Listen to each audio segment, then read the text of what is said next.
What up? What up? What up? Welcome, Shawn and Maya in the morning on this House Music Monday edition. Thanks for tuning in. I'm your boy, the Superback Shawn Sierra. Man, we have a great show for you. Woo, Charlie, we got a great day ahead. Guys, well, listen, if you're watching this on Facebook Live, well, then I guess you found us on Facebook. Now, you can also tweet the show. You can tweet us at SM_mornings, or you can tweet us at Sports Zone Shy. You can tweet us at Sports Zone Shy. Now, if you want to follow me, just me personally online, want to know what I did? Let me tell you what I did. Want to know what I did? Here's what I did. I made it nice and easy for you folks. Nice and easy.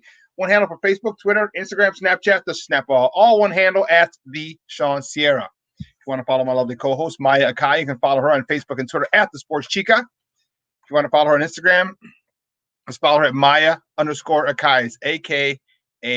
I want to say what's up to my man, The Wiz, the man behind the curtain, my Puerto Rican Swiss Army knife himself, Ivan Vargas. What's up, Bubba? How are you? Morning, Shawn. What's up? How you doing? How's your weekend? It was smooth. It wasn't too bad. The Wiz. I forgot about the Wiz. I did not forget about the Wiz. I did not. Yeah. I'm doing all right. It's not too bad. Just trying to cool off in this air conditioned house. Man, I'm telling you, it was CrossFit this morning was a bitch. It was humid, so the air was heavy, and I had a few drinks yesterday at this new place called Output. Oh my gosh, I just really wanted to go and have a drink. I went for the steak and eggs for their breakfast. Okay, went for some steak and eggs, and one of the guys, I'm in the middle of steak and eggs, and one of the regulars comes in because they had, the inside seating where I was sitting was very sparse. They had the tables separated, so weren't a lot of tables in there. And he's like, he goes, me and this other regular are outside. This guy Phil, he goes, we're outside. I was like, all right, that's all. I'll hit you up when I'm done with breakfast. I'll have a drink with you, and head back to the crib. Mm-hmm. Mind you, I got there 11:30. So we're like, all right, cool. So I go out there, and I was like, yeah, I'll buy him around. Me, you, and Phil, I got you around. So I bought him around. So we're like halfway through the beer, and another regular shows up. Hey, what's up, man? What's up, bro? Waitress comes out. He goes, yeah, just buy another round. I'm like, oh. You're in it now. You're in it now, man. And then his boy who drove, he parked. He dropped him off. He shows up 3 minutes later. He's like, what are you doing? Like, he goes, no, get another bucket for everybody. I was like, oh, damn, that's freaking 4 now. I was like, and then Phil's in there. Phil's like, hey, you know what? I got another round. That's 5. And then Beto's like, you know what? Here's get one more round. That's 6. Then everybody else started coming. Then the owner came back, and he's like, oh, what are you doing? He goes, get these guys around shots. I'm like, oh, okay. Then he goes to his other spot. And then some other regulars come in, and all in all, it ended up, I thought it was 7. I counted 11. I had 11 beers and 4 shots. Yeah, you need to get your ass to CrossFit this morning. Dude, CrossFit this morning You're just sweating alcohol. That's all it was. The dude next to me, he's like, yeah, he goes, you're sweating. I was like, yeah, I am, dude. I am. Oh, man. Hey, I paid for 1 beer. That's it. The rest you can't be accounted for, Man, I'm telling you, dude, that was insane. Insane. I got home like, all right, as long as I get to bed by 10:30, I'm good.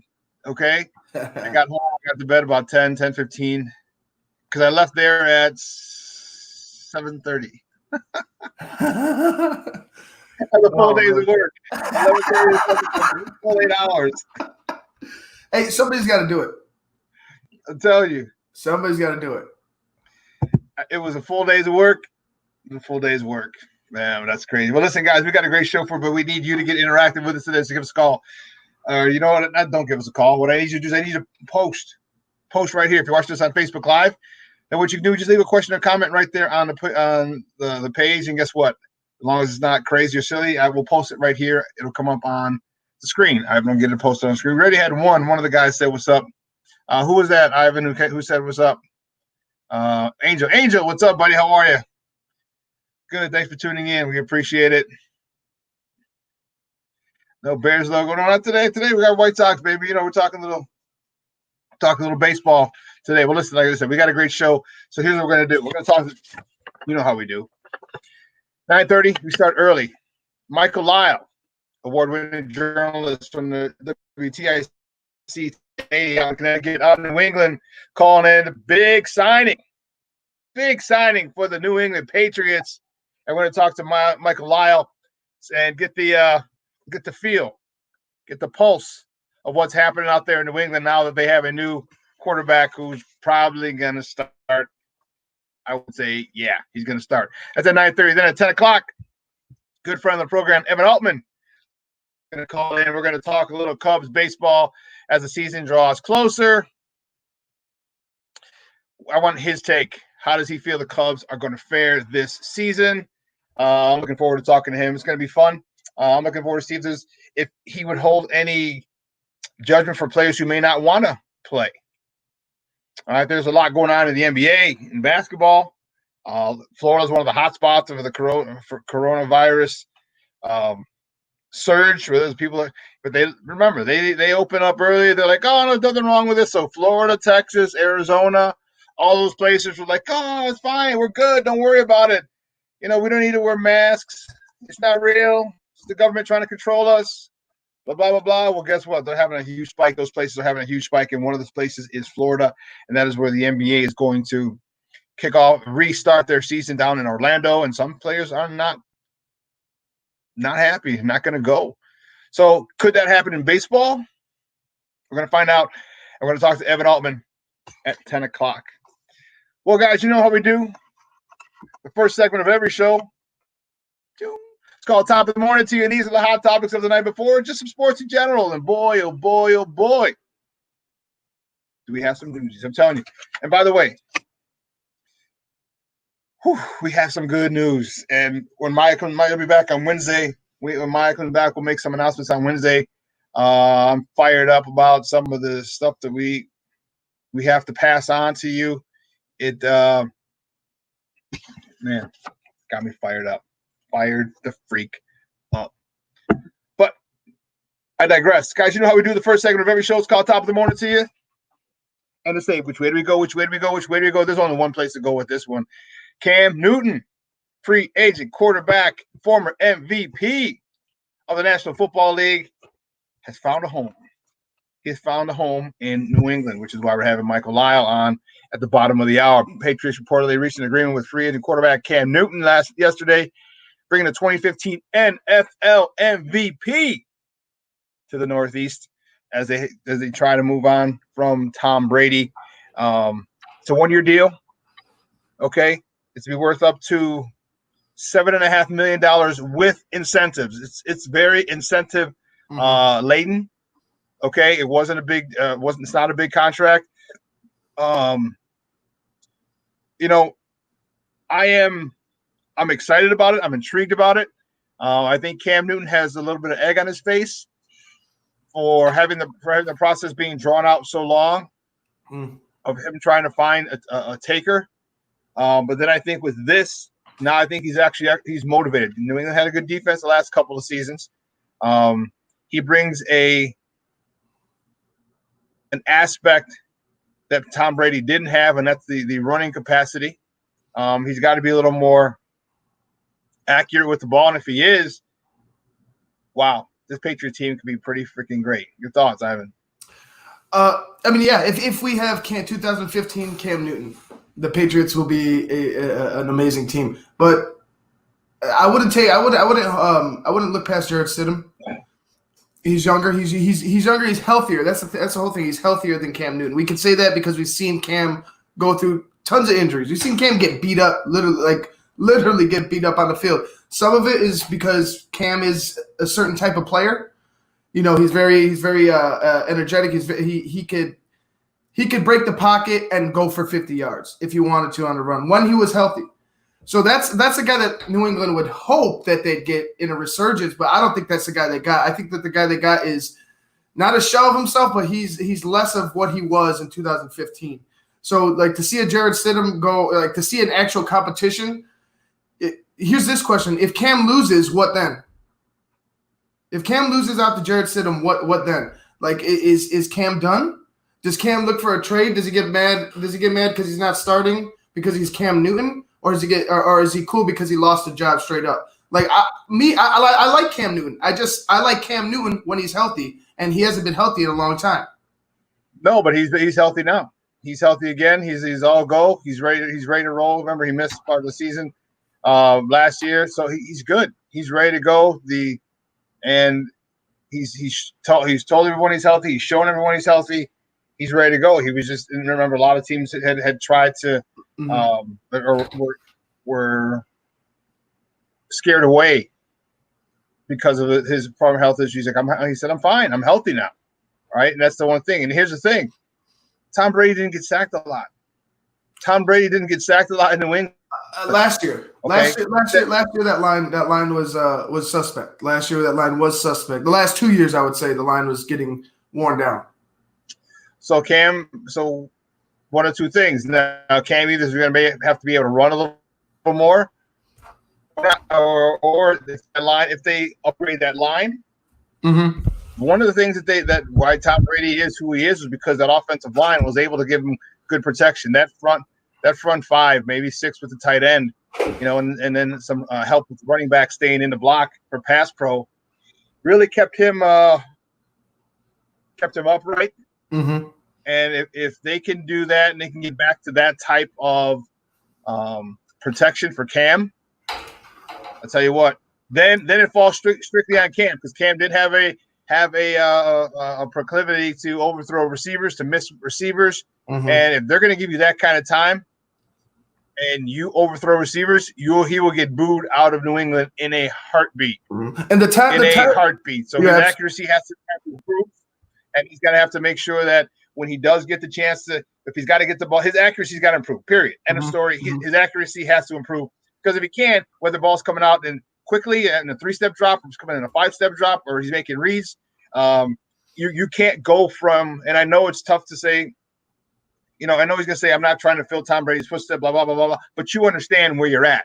You understand, first of all, the culture of people in New England, okay? Mm-hmm. The culture of people in New England is very different from what you're used to down in Carolina. Right. Okay. Very different. And when you go from a guy who can hit everything, okay, especially in stride, and you start making mistakes and overthrowing guys, and underthrowing guys, and throwing them behind receivers, there's going to be a big issue. So he has to understand what he's stepping into, which I'm sure he does, and his accuracy has to get better, because if it does, then damn, you're right, kid. You're right. New England is going to be a serious contender. Very serious. And it's like you said, those 3 to 5 step drops, those are the ones that's the money. That's money in New England. 3 to 5 right there for 5 yards, and let him go work. 3 to 5, oh, I don't have anybody, boom, check down to my running back. 3 to 5, oh, there's a tight end sitting sitting down right in the middle of the field for 5 yards in the first down. That's what New England Patriots offensive football does. They'll eat you. They'll nibble at you, and then just boom, out of nowhere, one big play. But like that's their MO. So if Cam Newton can't be accurate, if that offensive line, like I was saying, the past couple of years, that New England offensive line hasn't been the New England offensive line that we've known to dominate. And typically, Bill Belichick coached teams in New England, at least, tend to get better as they go along. They just tend to get better as they go along, and I just feel like if Cam can't do those little things, if Jared Stidham is already prepared to do those little things, like he knows the playbook, he's been there for a few years, he's learned under Tom. That guy is more like we talk about Nick Foles and Mitch Trubisky. Like think about this: if one guy in a Jared Stidham knows the offense, he knows it way better than Cam Newton. And Cam's just a better athlete, a better player physically, right? Who are you going to go with? That's a hard question to ask, because if Cam can't do the things that Jared Stidham can do, why the hell would he start? Why would you bring Cam? My thought is this: why are you bringing Cam in if he's not going to be the starter? Are they just doing it for competition? Are they just doing it for? Why are they doing it? If it's a quote unquote competition, okay, and maybe Cam's fallen to the point where now he does have to compete, and that's fine. It seems like that's the case because if he was your starter, you would have given him starter money. Okay, if he was your starter, you'd give him starter money. You see, okay? I think also if they believed he was going to stay healthy, they'd give him starter money. Yeah, that's a good point as well. He hasn't been healthy on a consistent basis, so to cover their own selves, like, okay, we wanted to give you a $7 million deal, but we're not sure if you can stay healthy. So here's what we're going to do: we're going to make it incentive laden, which works out for the team, which works out for Cam, because with Cam, I don't know if he's going to stay with New England. Okay, I don't know. This could be, he has a 1-year deal. He does well. Guess what? Other teams can say, okay, guess what? He's a free agent at the end of the season. We'd like for him to come in. We're gonna draft a quarterback. We'll have Cam, mentor this quarterback for 2 or 3 years, and then boom. At that point, Cam is his career is winding down. His career should be almost up, and the team can transition to a their new younger quarterback. Now let me ask this: New England really doesn't show their cards at all, if ever. You know what I mean? Yep. But this one, do you think that because it took them a while? It took Cam a while to find a team. It took the Patriots a while, and it was kind of out of a left field thing because you thought they were set. Like you thought the Patriots were set. They'd probably end up finding a third stringer somewhere, some guy who probably would end up coming in and winning the Super Bowl. You know what I mean? But for Cam, to go ahead and sign a Cam Newton. Do you think that they even trust Jarrett Stidham? You think that the trust there is lacking now all of a sudden? Do you think that they're having second thoughts about just having a Jarrett Stidham and a Brian Hoyer on there? Or is it just Stidham himself? I don't think Brian Hoyer's got a shot. I think he's he's an 11-year veteran, bounced around, made a nice piece of change. Stidham's their guy. But if you can get a Cam Newton, why would you pass it up? And I think I'll tell you what. Here's part of this scenario. I think Bill Belichick really, really, really wants to win without Tom Brady. Oh, it's 100%. Very similar to when Shaq and Kobe split up in LA.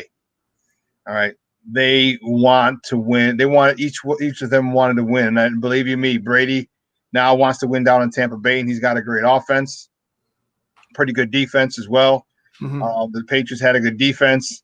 And now they got another good quarterback in Cam Newton, who claims he's healthy.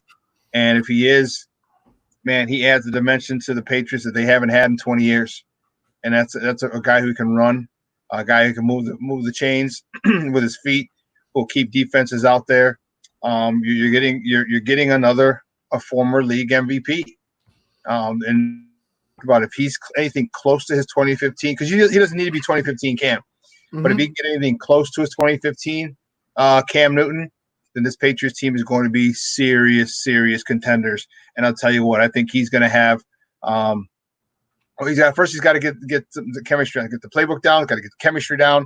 And in this COVID era that we're living in, it's difficult because you can't practice. There's no organized team activities. You're not going live against the first defense in OTAs or things like that. You have to wait till minicamp.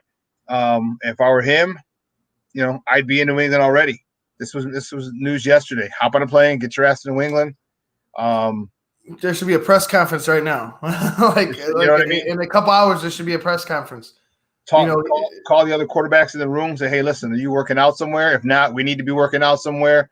I need to get with these players, with these receivers, with these running backs, these tight ends, familiar with them. It started happening yesterday. So. Yeah, and one more thing, how eccentric and flamboyant Cam could be off the field. That crap ain't gonna fly with Bill Belichick in New England. You know what I'm saying? Like some of the antics aren't gonna fly with Bill Belichick in New England. It's similar to like the Yankees. You know what I mean? Like you can't like clean cut. You can't have beards. You can't have it's more of a business robotic type of thing. Is Cam gonna mess with Bill Belichick? I don't see how that plays into that. Regardless of what his pre and post game attire is, not even his attire, just some of the things that he says, some of the way, like For instance, him not getting a job now. He was pissed about that. Like, he was throwing a fit about that. He was throwing a fit about. I mean, granted, the way that he went out of Carolina, that was horrible. I think that was terrible. I think the Carolina Panthers owe Cam a statue sometime out in front of their stadium because of what he did there. But as Cam's gone along, it just seems like he's been more and more like I don't know what to say, flamboyant, eccentric. I don't know, but that's not the Patriot way. They're business as usual. If Cam goes out there, and granted, it's his right. I feel like it's his right to say whatever the hell he has to say. But if he's going out and spilling some beans and they don't like it up in New England, what then? Then they'll definitely have a talking to him and say, hey, listen, we need you to, we'd like to, this is how we handle business up this, over here. We'd like you to conform. If put it this way, if things are successful, if he becomes successful and he becomes very productive, then they're probably not going to have that issue. Nope. If he isn't successful and he's having issues and and the fans get on him and he starts saying things, and then that would be a big issue. And I would like to see how that plays out. If he performs, that's basically the bottom line. Can he perform? Can he win the job, and can he perform? All right, winning cures all. Winning cures all. Mm-hmm. And if he can get in there and win, it'll smooth over a lot of other stuff. We're going to talk to Michael Lau a little more about this at the bottom of the hour. But let's move on. The next top of the morning topic: the Mississippi state of Mississippi passes a bill to remove the Confederate symbol from the state flag. Wow, that is a huge, huge, huge move. That's a big statement. Okay, that's a big statement because people have been the way people have been. Okay, let's check it out. So yesterday, lawmakers voted to remove the Confederate battle emblem from the state flag, and a symbol that has flown for more than 120 years. So it passed through the House and the Senate. Approved essentially the rules. So the governor said he's going to pass it into. He can sign the bill and pass it into law. So now you're dealing with a situation, a place that's part of who they are, the Confederate flag, especially. I mean, hell, University of Mississippi, Ole Miss, they're called the Rebels, and they have a Confederate soldier as their mascot. This is deeply ingrained in the culture down in Mississippi, so it's not going to go over lightly with the fans. I feel it's the right thing to do. But they're going to get some pushback. Outside the stadium, you're going to have some people, just like NASCAR. They had a whole bunch of people protest. Flying a Confederate flag outside the NASCAR event. So I think at tailgates and things like that, you're going to have Confederate flags, because you just have some people who, one, are unaware of the history, and two, just don't care. They just don't care. Or three, maybe this is what they believe in. They believe that's the way that the world should go, and that's their thought. So it's tough to change people like that. So I think it's a great move, but believe you, come without a lot of pushback, especially from people outside the stadium. They can't even the image in Germany, the image of the swastika. Any Nazi propaganda is stricken from the. They want nothing to do with it. These people, they want nothing to do with that and that's history, right? So anybody trying to hold on to shitty history, you could go do whatever the hell you want with yourself. But all I'm saying is that to hold on to something because it's historic, it's something that it's something that people in this country did. It's something that happened in this country. It's part of this country's history, but it's not a part that we should go ahead and flaunt all the time and act like it's nothing. Act like, this is just our pride in what in what? First of all, in a rebellious time against your own brothers and sisters, that's something that was terrible back. The Civil War was horrible. Why would you want to continue to put that out there? People are ignorant. There are people who in the South who are obviously, believe it or not, still racist, and And the thing is that people don't understand what that flag means. And they can sit there and hide behind you and say, well, it's my culture and it's, it's for good old boys and Whistling Dixie and all this other stuff. But you also realize what it means to another group of people. You also realize that it's a symbol of oppression, just no different than the swastika over in Germany. None. There's no difference. And for people to say, well, this is how I was grown up, and that's fine. That's how you grew up. Okay, but now things have changed. Things are out in the open, and people have a different mindset, and people are realizing, that some of the symbols that have been forced upon us by this country are bad. Okay, are bad, and this is one of them. So, I wonder how it's going to be in the tailgates. I wonder how it's going to be outside the stadium, because you're not going to be able to have it inside the stadium. And it's going to be an interesting deal. How many fights are there going to be with fans, of different races? It's going to be interesting down in Ole Miss this year during football season. So I am really. I mean, I can't wait to see the first home game and see how it plays out. And then also, do they change the nickname of the mascot of the school? Do they change it from the Rebels? That is a legitimate question that has to be asked. And if not, do they change the mascot where he's not wearing Confederate? You know what? There was a push. There was a push at Ole Miss a couple years ago to get. I don't know if you're a Star Wars guy, but Admiral Akbar. It's a trap. They're trying to get him to replace replace the Rebel. It's a legit thing. And I thought I would hope it would win. I mean, they could do something like that, yeah. But I could just see this season. Obviously, a few idiots doing something that they shouldn't be doing. Some disrespectful. Man, I could see somebody running down the field. I could see somebody running on the field with a Confederate flag or something like that. I could see something to that effect. You know what I mean, during the game. Yeah, I could see it. You're in South, and they may arrest them, but I highly doubt any crazy charges will be brought on. Yeah, that's a very, very strong possibility. But you know what? It's a great thing that they decided to move that, remove that. Excuse me. I just think that there's, you have to understand it. What people, just because you don't or you refuse to understand what the negative aspect of it, and you want to focus on the quote unquote on your positive experience, doesn't mean it's a positive thing for everybody. And that's the symbol of oppression. That's the symbol of slavery, of lynchings, of murders, of rapes. And to get rid of that is far. It's been far too long since that has been up there. Should have been removed a long time ago. Well, listen, we got to take a break, and on the other side of the break, we're going to talk about this big signing in New England. So our guy Michael Lyle from WTIC, 1080 AM out in Connecticut, out in New England, going to call and talk with us. So man, we're gonna see what the mood is like up in New England. So don't go anywhere, folks. Keep it locked right here, Shawn and Maya in the morning on Sports Zone Chicago.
Welcome back, Shawn and Maya in the morning. We'll keep it. Had a little bit of a technical difficulty, but you know what? Not an issue. We got to move on.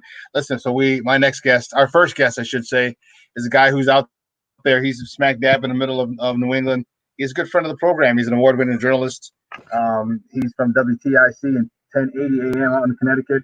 Guys, and you can find him on Twitter at Lyle Multimedia. Guys, just welcome back, Shawn and Maya, Michael Lyle. Michael, what's up, buddy? How are you this morning? Good morning, Shawn. How are you? Thank you for having me on again. I'm good, man. I'm good. What's with the big old smile on your face? Did you sign some guy named Cam Newton for the team, or what's all that about? Yeah, the football world kind of got shaken up last night while there's other stuff going on that's not as crazy. But this was a big story last night. Yeah, the Patriots, of all its players, have signed Cam Newton to a one-year deal. So the Patriots got their franchise quarterback, if you will, now that Tom Brady's down south in Tampa Bay. And some are actually looking at this as a good thing. They're saying it was more of a high reward, low risk situation. So they only got him for 1 year. Obviously, they're going to see how well it works out. And if it does work out, maybe he'll get an extension. But for now, they're just going to give him a chance to see how he can adapt to Belichick's system here. And hopefully things will work out. Yeah, he signed for a minimum, the veteran minimum, but it's incentive laden, which means he can make up to $7.5 million this season if he hits all of his incentives. And yeah, you're right. It's a low risk, high reward situation because he was one who hadn't been healthy on a consistent basis. But he's healthy now. You know, he's one thing you've seen in workouts. He's talked about he's healthy and ready to go. I believe he's got a chip on his shoulder because it took so long for somebody to sign him.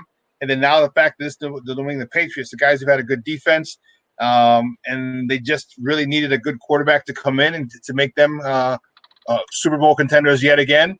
I think Cam Newton's going to be playing with a little bit of a chip on his shoulder and trying to show people that he's not done yet. He's good. He's still got a lot left in the tank. Well, the Vegas books actually mentioning that the Patriots might be contenders again. They just mentioned last night they went from 25-1 odds to 20-1 to win the championship. Okay. Obviously, with Tom Brady in Tampa, that's probably why the numbers aren't so high. But clearly, that shows that their chances have now increased now that they have Cam Newton at the helm. And they still bring a lot of their offensive weapons back. They got Julian Edelman, they got Sam Mitchell, they got James White in the backfield. They still have a solid defensive unit coming back. So the Patriots are now once again contenders, especially in the AFC East, when I think I saw last night that the Buffalo Bills were going to be the team to beat. Well, that might have just changed with Cam Newton coming on board with New England. And now it looks like the Patriots are going right back up to that food chain, the top of the AFC East division. You know, guys, we're joined by Michael Lyle from WTIC 1080 AM in Connecticut, talking a little New England Patriots signing right here, Shawn and Maya in the morning on Sports Zone Chicago. And I see that the Bills were the team that I saw that was atop the preseason, you know, the way too early preseason predictions standings in the NFC East. And I think you're back. I think you're right. I think the shift is back to the New England Patriots. What will Cam bring to this New England organization that's going to be so helpful to this organization? Because you're talking about a different type of quarterback from the quarterback they had. What do you think his strongest suit toward this offense or his team is going to be? Well, he's going to be a mobile quarterback, so he'll be able to break down the pocket. He'll make plays. He's got an arm, as we all know. He spent 9 years in Carolina making these plays when he could run and throw at the same time. He brings a multi-dynamic weapon to that New England offense, where now they have a three-headed monster. They have a good receiving core, they have a good running back core, and they have a quarterback that can do it all on both sides of the ball, too. And he's still healthy. He's just finished rehab now. He seems like he's in good spirits. He needed the time off. Obviously, he's been banged up the last couple of years. And perhaps this is a change of scenery for Cam because 9 years in Carolina, and he only went to the Super Bowl one time and didn't finish the job. Obviously, the expectations are going to be much higher here in New England that this franchise has won 6 championships. And I'm sure he comes here knowing that he's got a big shoes to fill because the guy that was there previously is now in another state. So now it's like they are going to expect him to have that winning mentality right out the get-go. And he does bring a veteran leadership to the franchise. But the question is, will he be able to make this offensive unit work? Will he be able to go with this core? Will he be able to adapt to Belichick's scheme? And will he be able to handle the pressure of playing in a major market like Boston as opposed to being in Carolina? Because here in New England, as we talked about before on the show, Patriots fans are very spoiled here. They are used to winning, so they will not accept anything less than a championship. I know it's crazy to put those expectations on Cam. He just got here, but that's the nature of the beast playing in this market. That you won that many championships, the fans here are going to be expecting you to come out the gates nothing short of a championship. Otherwise, they're going to say this was a disaster. You know, one of my producer and I were talking about this earlier, and I'm sure he wanted to ask you this question. So I'll ask you this question on behalf of him. How do you think the personality of Cam is going to clash or going to mesh or clash with Coach Belichick? You know, you have the Patriot way, and they do things, and things are very, everything's pretty tightly sealed, and there's no loose lips over there. And Cam has a tendency to go off, especially if things are not going well. How do you think the very flamboyant Cam Newton is going to fit in New England if, say, they're on a 2-game losing streak? How do you think that works? Well, I'll make a comparison to that because remember when Randy Moss came to the Patriots several years ago, remember he was in training camp the very first day. So like I mentioned earlier, a change of scenery is probably going to be the best thing for Cam because now he knows he's going to a franchise where he has a chance not only to make the postseason, but perhaps compete for a Super Bowl championship. So I'm sure that drive is going to get him out there and make him play even better. He'll probably have to adjust his attitude, obviously, playing in a bigger city like this. And the fan base is as passionate as any other in the NFL. And he's obviously going to have to just realize that there are going to be times where he's going to have to just suck it up when he makes mistakes. And the fans will be rough. The media will be rough. But this is the nature of what he's going to be coming into. He's going to be here for 1 year. Maybe this is why they're giving him just 1 year, Shawn, to see if they can just test the waters. How well can he adapt to being in a bigger city, and how well can he adapt to these changes when things don't go his way right out the gates? Obviously, we don't want to see that same Cam Newton that we've seen in the past. So perhaps now he's going to come to a city where he's going to have to just be focused, laser focused on just winning and just let everything else fall as it may. You know what, Michael? My fear, because I'm not really scared of it, but my thought is, how good can the Patriots be if we do get a Cam Newton who's fully healthy and resembles his 2015 MVP season? Well, we still have to worry about the Kansas City Chiefs. Don't forget they are the defending champions, and Patrick Mahomes is still out there. So the AFC is not going to be a cakewalk by any means. However, the division just got tougher now because Cam's there, and I would think that if he stays healthy, then the Patriots have a very, very good chance of turning some heads. And who knows? Perhaps they can make a run towards the championship. But then, like I just mentioned, the Chiefs are right there. They're not going anywhere. So that would make for a compelling matchup. 2 black quarterbacks going for the chance to go to the Super Bowl. I would think that's a compelling storyline right there. But that's considering that, again, if Cam stays healthy and everybody gels together, because as you know, in sports, it's all about chemistry. So the chemistry is there right out the gates. And based on the reports I've read here in New England this morning, a lot of the media in Boston and here in Hartford have said that they're actually excited that he's here because they were not going to be sold on just having Brian Hoyer and Jarrett Stidham as the quarterback. I mean, they were thinking that with those two, the Patriots are probably not going to go anywhere. Now, with Cam in the mix, they're feeling a lot better about their chances, clearly. Yeah, I would agree. Looking at this season, I'm looking at Cam Newton and I'm saying if he has one good year, okay, do you think he stays or do you think he tests the market? Because obviously this is a make or break year because they gave him a 1 year deal.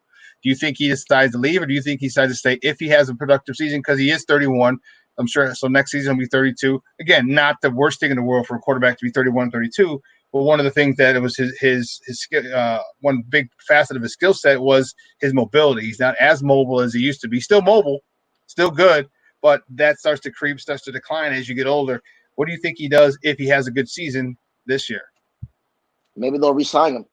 I think you just mentioned it. This is a make or break year. They're going to see how this works out. If it doesn't work out, you know how the Patriots operate as a franchise. When things don't go their way, they make sweeping changes. So they're banking on Cam to come in here, and in 1 year, they're giving him like 1 year minimum to make things right around here because clearly the way the season ended last year was not the way they wanted it to end, and it ended with a pick 6 for Brady. So the fans were like nothing more than to erase that painful memory from their minds and hoping the Cam can come in here and right this ship and get them back on track. Well, to tell you what, that's going to be an interesting thing. Guys, we're joined by Michael Lyle, award-winning journalist out in New England, WTIC 1080 AM in Connecticut, talking to the New England Patriots football right here on Shawn and Maya in the morning on Sports Zone Chicago. So I'm when I saw this, I was ecstatic. I was like, it's fine. It's about time that Cam is finally signed. What's he going to do? Because I was like, I was talking to my producer. I said, I said he should have been on a flight last night.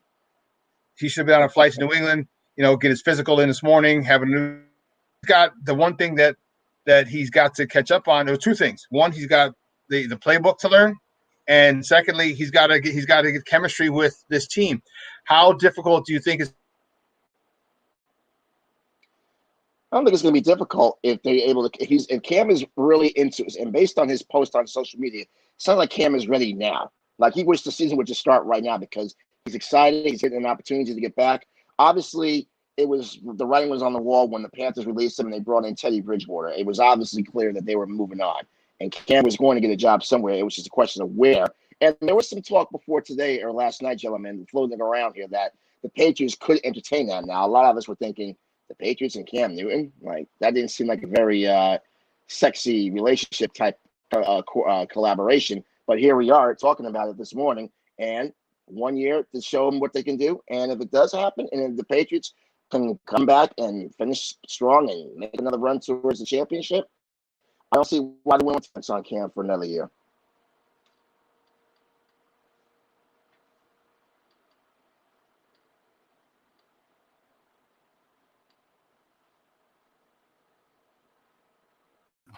Michael, it looks like we lost Shawn for a minute, a little technical difficulty. He'll be back in just about a minute here. No problem. Happens.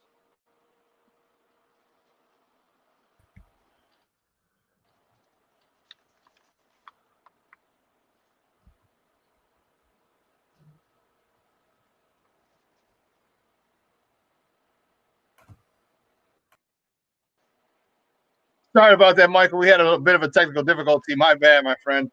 I apologize. So my question, I'm trying to remember what the last question was when it looks like we lost Michael too. We did, huh? Yeah. Okay. Well, just let me know if he gets back. But if not, with this. Oh, we got you back, Michael? We're right here. You gotta love broadcasting. You know how this is. It's always it never fails. Technology could be good and it could be a pain in the neck. Yeah. Sometimes, but trying to remember the last question because it escaped me. But anyway, you mentioned what was going to happen with Cam. You asked what was going to happen with Cam, and I was saying that Cam is going to get one chance, 1 year to make this work. And given that he seems to be enthralled, he was actually excited. He mentioned on social media just how excited he was to make a change of scenery to come here. He's ready. He's rehabbed well. He seems like he's in good spirits, and now they're hoping that that's going to translate to a productive season here in New England. So let me ask you this then. I got my bearings back. Is he the starter? Is it a competition? Is it a wink competition where he's a competition but he's really the starter? How is this actually playing out now? Because they didn't give him $10 million because you give him $10 million, well then guess what? He's a starter. They didn't give him a $10 million contract. They gave him the league minimum for a vet, which was incentive laden, so he can make up to $7.5 million. He's not guaranteed that $7.5 million. How do you think that's going to work out?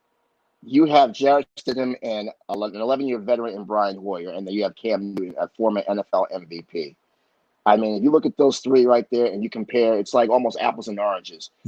You would think that on paper that Cam should be the starting quarterback for the New England Patriots, but we never know what's going to happen up there because the Belichick brass always has their ways of doing things, and they could just probably flip the script and say maybe Hoyer will start and maybe Cam will just have to just observe.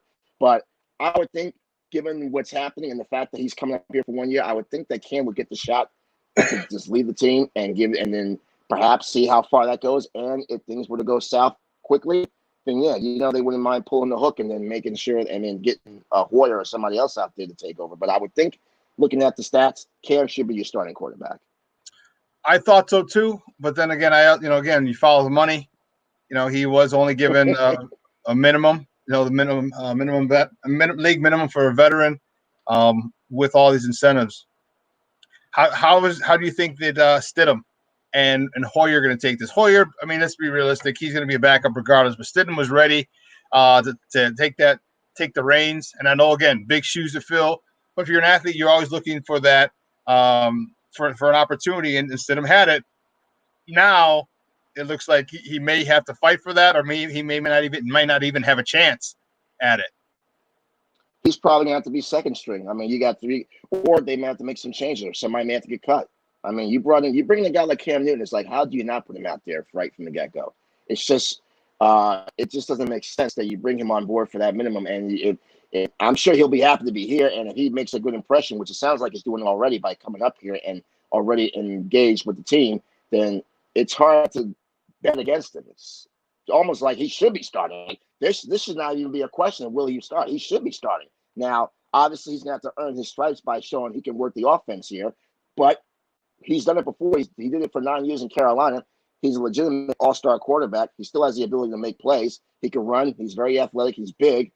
I would think that the Patriots will look at all of those attributes and say, this guy's our starting quarterback. Now, with the others two, with Stidham and Hoyer, you just mentioned, yeah, he's going to be a backup.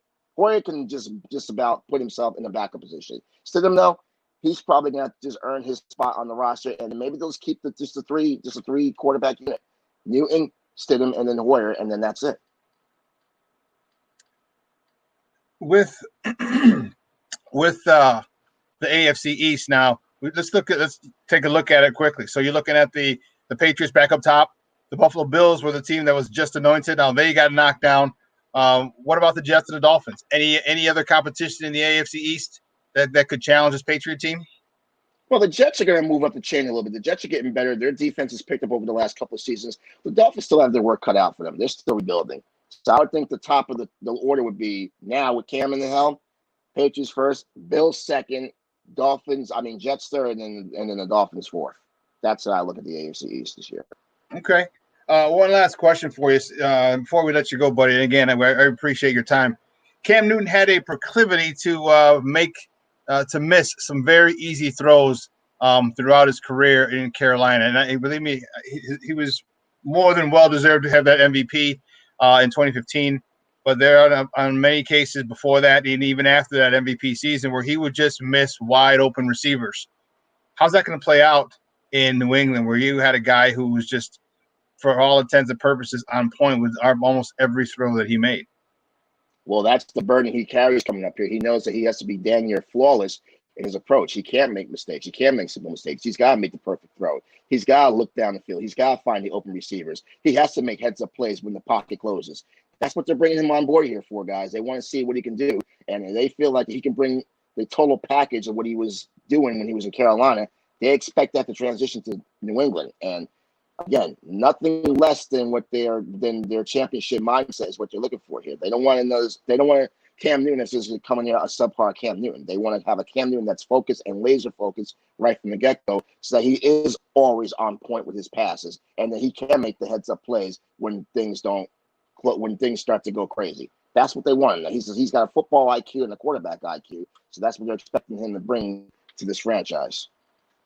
Is that going to be? Do you think that going to be a pressure that crumbles him, or do you think Cam can withstand that? Because that you talked about it. I lived in Massachusetts. I went to school out there at Holy Cross, and that fan base is crazy. Do you think Cam can live up to that or can deal with that type of pressure? And I'm not just talking about professional pressure. I'm also talking some of the personal pressure, because if they start losing, I wouldn't doubt there'd be some racially motivated insults and things of that nature. Can Cam handle that type of pressure? You know, you mentioned that topic, Shawn, and some people are thinking that was this maybe a political move that they brought Cam on board? Because in my recollection collection reminds me, I don't think the Patriots have ever had a black quarterback in their history. I could be wrong about that, but I don't recall them having one, especially one that starts. The Tyrod kid. Tyrod Taylor? Tyrod Taylor, who went to the Buffalo Bills, right? Tyrod Taylor. No, it was one of them. Yeah, it was one of them. That year they went through all three because he was a third string. He was a third guy that got in because the other two got hurt. Third string. Okay, so Tyrod Taylor. Okay, see, I figured there was. Okay, I know they had at least one. Okay, so it was Tyrod Taylor. But now in a starting role, and now coming in here with a caliber status like he has and what he brings to this franchise, we've talked about this before. The Boston folks. I mean, there's a lot of issues about Boston sports here. The Celtics are one of the top teams here. We talk about those years of Bill Russell and what he did and what had to deal with playing for a franchise, and some of the racial injustices that happen in the city, but maybe what's happening right now with all the social justice talk in this country, maybe this is something that they're looking at and they're saying maybe we can change things up a bit and maybe we can open our minds more and just give the guy a chance to see what he can do. You hate to have that type of discussion, and you hate to put that in context that perhaps politics play a role in him coming to New England. But as we all know in sports, though, guys, winning cures everything. Doesn't matter what it is. As long as you're winning, nobody. I'm telling you right now, the sports talk people here in Boston would say they don't care what happens with Cam Newton. As long as the Patriots are winning games and winning another championship, that stuff is irrelevant, and that's just the way it is up here. They don't care. As long as you're winning, they're happy. It was Jacoby Brissett, not Tyrod Taylor. I couldn't think of that. Jacoby Brissett was the third string quarterback that started. It was not Tyrod Taylor. Okay. I don't know why. The I don't know why. Patriots had one though. I remember the Patriots. Tyrod Taylor crushed your mind because he's with the Bills. Mm-hmm. Yeah, that's exactly what happened. Bills, I think for cup. Hey, he was actually Michael, one of the big stars up in Buffalo before. Yeah, he was before Josh Allen Yes. came in. Yeah, he was. He led them to. He was very productive for them, and they thought he was going to be their franchise, and it didn't turn out that way. But hey, Michael, I appreciate your time, buddy. Great stuff. Do me a favor, let everyone know where they can find you online. You can find me on social media, Lyle Multimedia, Twitter and Instagram, as well as on Facebook at Michael Lyle Jr. So that's where I'm at. Hey, great stuff, Bob. I appreciate it, man. Have a great day. All right. Thank you, Shawn. You too, man. Stay safe out there. Likewise. Thanks, guys. That was Michael Lyle from WTIC 1080 AM out in Connecticut. Man, oh man, oh man. Let me tell you, woo-wee. Cam Newton's got a lot. He's got a lot to a lot of pressure put on him. One, his own pressure, where he wants to get back to the Cam Newton of 2015 or get as close to that Cam as possible. Two, the pressure of an organization, not just a city. He's not representing Boston. He's representing an area in New England. So that's Maine, Delaware, Massachusetts, Connecticut, right. all those states, that cluster of states. They're used to winning. Michael said it, and a good friend of mine had said it as well. We've talked to a good buddy of mine from Massachusetts. They're spoiled. They are spoiled, and they will accept nothing less than a playoff berth and a deep run into the playoffs. And some fans won't even accept anything less than a Super Bowl win. So, or at least put it this way, at least an appearance in the Super Bowl. Because then it's crazy. I'll put it this way: I wish we as Bear fans were that elitist, okay, and that would be a beautiful thing. That's definitely a first world problem. I wish we were the bourgeoisie of football fans, but we're not. You know, yeah. Like, we're not. We're definitely not reaping in the glory here. But I mean, as far as like getting there, like no, like for me, even in back in was it 06 when the Bears went, getting there is not enough. It's not for any sports fan. It's not enough when you get to a point like that in your career, because that's. For a lot of these guys, that's the point. It should be for every player. That's the point in your career. That's the pinnacle of the career. You're there. You're at the big game, the biggest game that there could be. Just being there, just participating, don't mean shit to me. So I mean, and I'm sure it doesn't mean a lot to a lot of professional athletes as well. It's great that the teams that do make it there, the runner ups that do make it there. Some of them are great teams. Some of them are historic teams, but you didn't win. So to me, if you don't got the chip, what do you got for me? Yeah, and that's, I mean, if you're not first, you're second. If you don't win at all, you're the first place loser, and that's how some people look at it. Some athletes look at it, and that's, It's that Ricky Bobby, man. If you're not first, you're last. Yeah, I mean, it's a lot bigger than that. Yeah. I mean, because if you're a team that's not expected, or you're a middle of the pack team that happens to get there, then it was a successful season. But no, I do understand it, because if you're there, you want to win it, because getting there is so difficult, and getting there once is extremely difficult. Getting back there again is even more difficult, which is why I have so much respect for the Buffalo Bills. back in the 90s when they went to 4 straight Super Bowls. That's tough. That's tough. You got to come out of the AFC East, out of the AFC every year, and teams get better, teams get worse, teams rehaul. They add this superstar, they add that superstar, and for them to come out of it and get to those Super Bowls, and despite the fact that they lost and never won one, it's a testament to them and to their organization. It's a testament to their head coach Marv Levy. A testament to the players. All right, their refusal to let the failure of the preceding season affect them. 4 straight years, man, that was tough. That was tough. Like that's the prime example of success, but never being successful. You know what I'm saying? Like so much success in those 4 years from the Buffalo Bills. What does it mean? What does it mean? Like I had a conversation with somebody, a buddy I know from before, from IMS, and it was between the Bulls, the 95-96 Bulls, the 72-10 team, and the 73-9 Warriors. What does it mean? What does 73-9 mean? Nothing. Now it means absolutely nothing. We talk about this as athletes all the time. The regular season don't mean shit. If you get to the postseason and you start putting up numbers, that's the real season. That they call it the second season. They call it they call it a tournament. They call it something separate from the regular season because that's when the significance of the games gets amped up. So if you have a 73-9 team and a 73-10 or 72-10 team, one wins a championship. What team has the most to offer? What team accomplished its goal? The one with the championship. Like to me, if we're going to, we can acknowledge how good that 73-9 team, or we could acknowledge how good that 18-1 Patriots team was, but they didn't win. No. The bottom line is you got to come out with the title.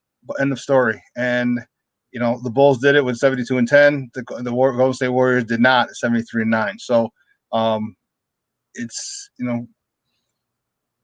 there's nothing more, nothing less. The bottom line is you come home with a championship because that's where legends are made. That's where history is made, and that's where you get your rep. You get your look at Joe Namath. No one cares about the fact that no one even knows what his regular season numbers are. They just talk about the Super Bowl where he guaranteed victory and pulled and followed up his guarantee. Well, listen, we got to take another break, and on the other side of the break, we're going to switch gears. Ivan's going to be very happy because our next guest is one of his people. Actually, is a good friend of mine as well. He's the editor-in-chief of CubsInsider.com. Evan Altman's calling him, talking a little Cubs baseball up next. So don't go anywhere. Keep it locked right here. Shawn and Maya in the morning on Sports Zone Chicago. Quicken Loans presents the Sports Flash, driven by Jeep on 1330 and 95.9 The Zone. As states around the country continue to report record coronavirus numbers, the jury is still out whether or not NFL players will be able to report to training camp in about a month. ESPN's Jeff Darlington. I think that there's just a level of uncertainty with players that exists, just as it does for all of us. Are we going to have football this year? I don't think the players even know the answer to that. So just a level of uncertainty, a cloud of uncertainty right now hovering over the entire NFL, and I suppose I could say the entire sports landscape. Quarterback Cam Newton signed a one-year deal with the New England Patriots. Also Sunday, the Patriots fined $1 million by the NFL for inappropriately filming the Bengals sideline during a game last season. New England also loses a third-round pick in the 2021 draft that they could essentially get back if Newton plays well and signs elsewhere after this season. Blue Emu promises no chill, no burn, no odor, just what you need to soothe tired muscles and joints. The Sports Flash is driven by Gene Chuck Sanders, 1330, 95.9 The Zone. So how many of us have lived in sweatpants, socks, and hoodies the last couple of months? I don't think I can remember what a belt is. Luckily, it's Skechers for your feet. So now they're all staying safe and starting to get out a little bit for the summer. We keep that same comfort no matter where we go. Just head to Skechers.com and you can see all the ultra-comfortable options Skechers has to offer. They're comfortable sandals and shoes for running, relaxing, walking, playing golf, everything you love to do under the sun, out of the sun, in the rain, in the house, whatever. And somebody a machine washable out of Skechers exclusive air-cooled memory foam. See them all right now at Skechers.com. Jay Farner here, CEO of Rocket Mortgage. Making the right financial decisions has never been more important. When you turn to Rocket Mortgage, we can help guide you to those right decisions now when they matter most. Mortgage rates are near historic lows, so now is a great time to call 833-8-ROCKET. And if you need some extra money, a cash-out refinance could give you that financial boost you're looking for. Call today at 833-8-ROCKET or go to rocketmortgage.com to learn more. Call for cost information and conditions. Equal housing lender. Licensed in all 50 states. And MLS number 3030. Welcome back to Shawn and Maya in the morning on Sports Zone Chicago. We just got off the phone with Michael Lyle, award-winning journalist out in New England, out in Connecticut, actually talking a little Cam Newton to the Pats. And we're going to switch gears here. We're going to talk a little baseball. And, we talk enough Sox, more than enough Sox. Actually, I take that back. You can never talk enough Sox. But we talk a lot of White Sox. And we got to give some love to the other side of town. I know Ivan's is very happy right now. He took himself off, so he's doing the chicken dance over there. Oh, look at him. See? Look at him. He's all pumped. He's all fired up. But our next guy is a good friend of the program. He's been on here plenty of times in my life. He's followed me the last couple of years, which is awesome. He is the editor-in-chief of CubsInsider.com. Also Into the Basket podcast. You can check him out you can find him on Twitter at @Evan Altman. Guys, welcome back to Shawn and Maya. Evan Altman. Evan, what's up, buddy? How are you? Thanks for your time this morning. Hey, I'm doing well, man. Thanks for having me on. I like doing this format. This is kind of nice. Everybody gets to see my pretty face now instead of just hearing my voice, right? So I know you shave the beard. You shave the ZZ Top beard, and now you just got the scruff. You know what I mean? I gotta keep people guessing a little bit. Now that we're on TV or whatever, I gotta clean up the look a bit. I hear you. It's a good look. Papa's a good look. First and foremost, how are you? How are you and the fam? Good. We're doing well. I was almost late. We have brought in a new baby kitten into the house here, and so trying to wrangle this thing is a little bit interesting. So it has taken up a bit of my time. So we're doing a little cleanup duty here once we're done. Well, that's good stuff. Hey, well, good. My best to you and the fam as always, man.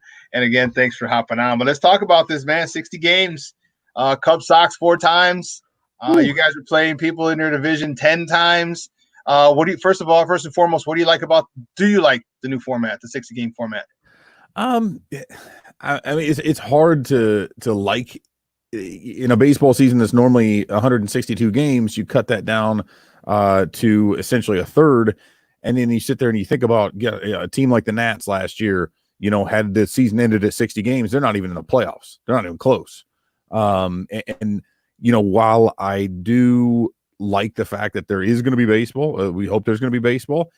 It's really difficult in such a short season, I think, to have, and I don't question the legitimacy of it as much as maybe other people are, but it's really difficult to kind of find out who you have, get a breakout guy or somebody who really gets a hot streak going, or who normally would in the second half, that gets cut down tremendously. And there's a lot of things that we're going to see that are very, very different, where, normally you could maybe trade for a difference-making pitcher at the trade deadline, but if that guy's only going to make 4 starts for you, can he even make a difference? Are there moves that happen? Do we see the kind of turnover that normally kind of makes baseball exciting?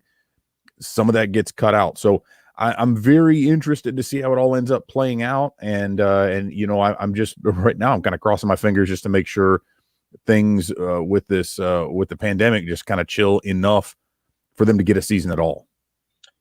Yeah, thank good. The situation is getting crazy in Florida, Texas, Arizona. Those are some of the hot spots of the coronavirus, and they're amping up again because apparently they don't believe in wearing masks. But that's another story. But it's going to affect some of the players. It's going to affect what happens if you're your starting pitcher, or say it's one of your starting pitchers, and they're usually in the same room, or they're in the bullpen, or they're in meetings, and all of a sudden someone else gets, and now 2 or 3 of your starting pitch of your rotation gets knocked out for 2 weeks. You're done. You're done. Yeah, I mean, and that's really the thing, is that on one hand, where you say, it's the opposite of okay, you trade for a guy, he's not going to play very long for you, but if it is one of your main starters, or say it's an everyday player, right, mm-hmm. who's got to sit out for 2 weeks. I mean, that's 2 weeks out of a 2-month season.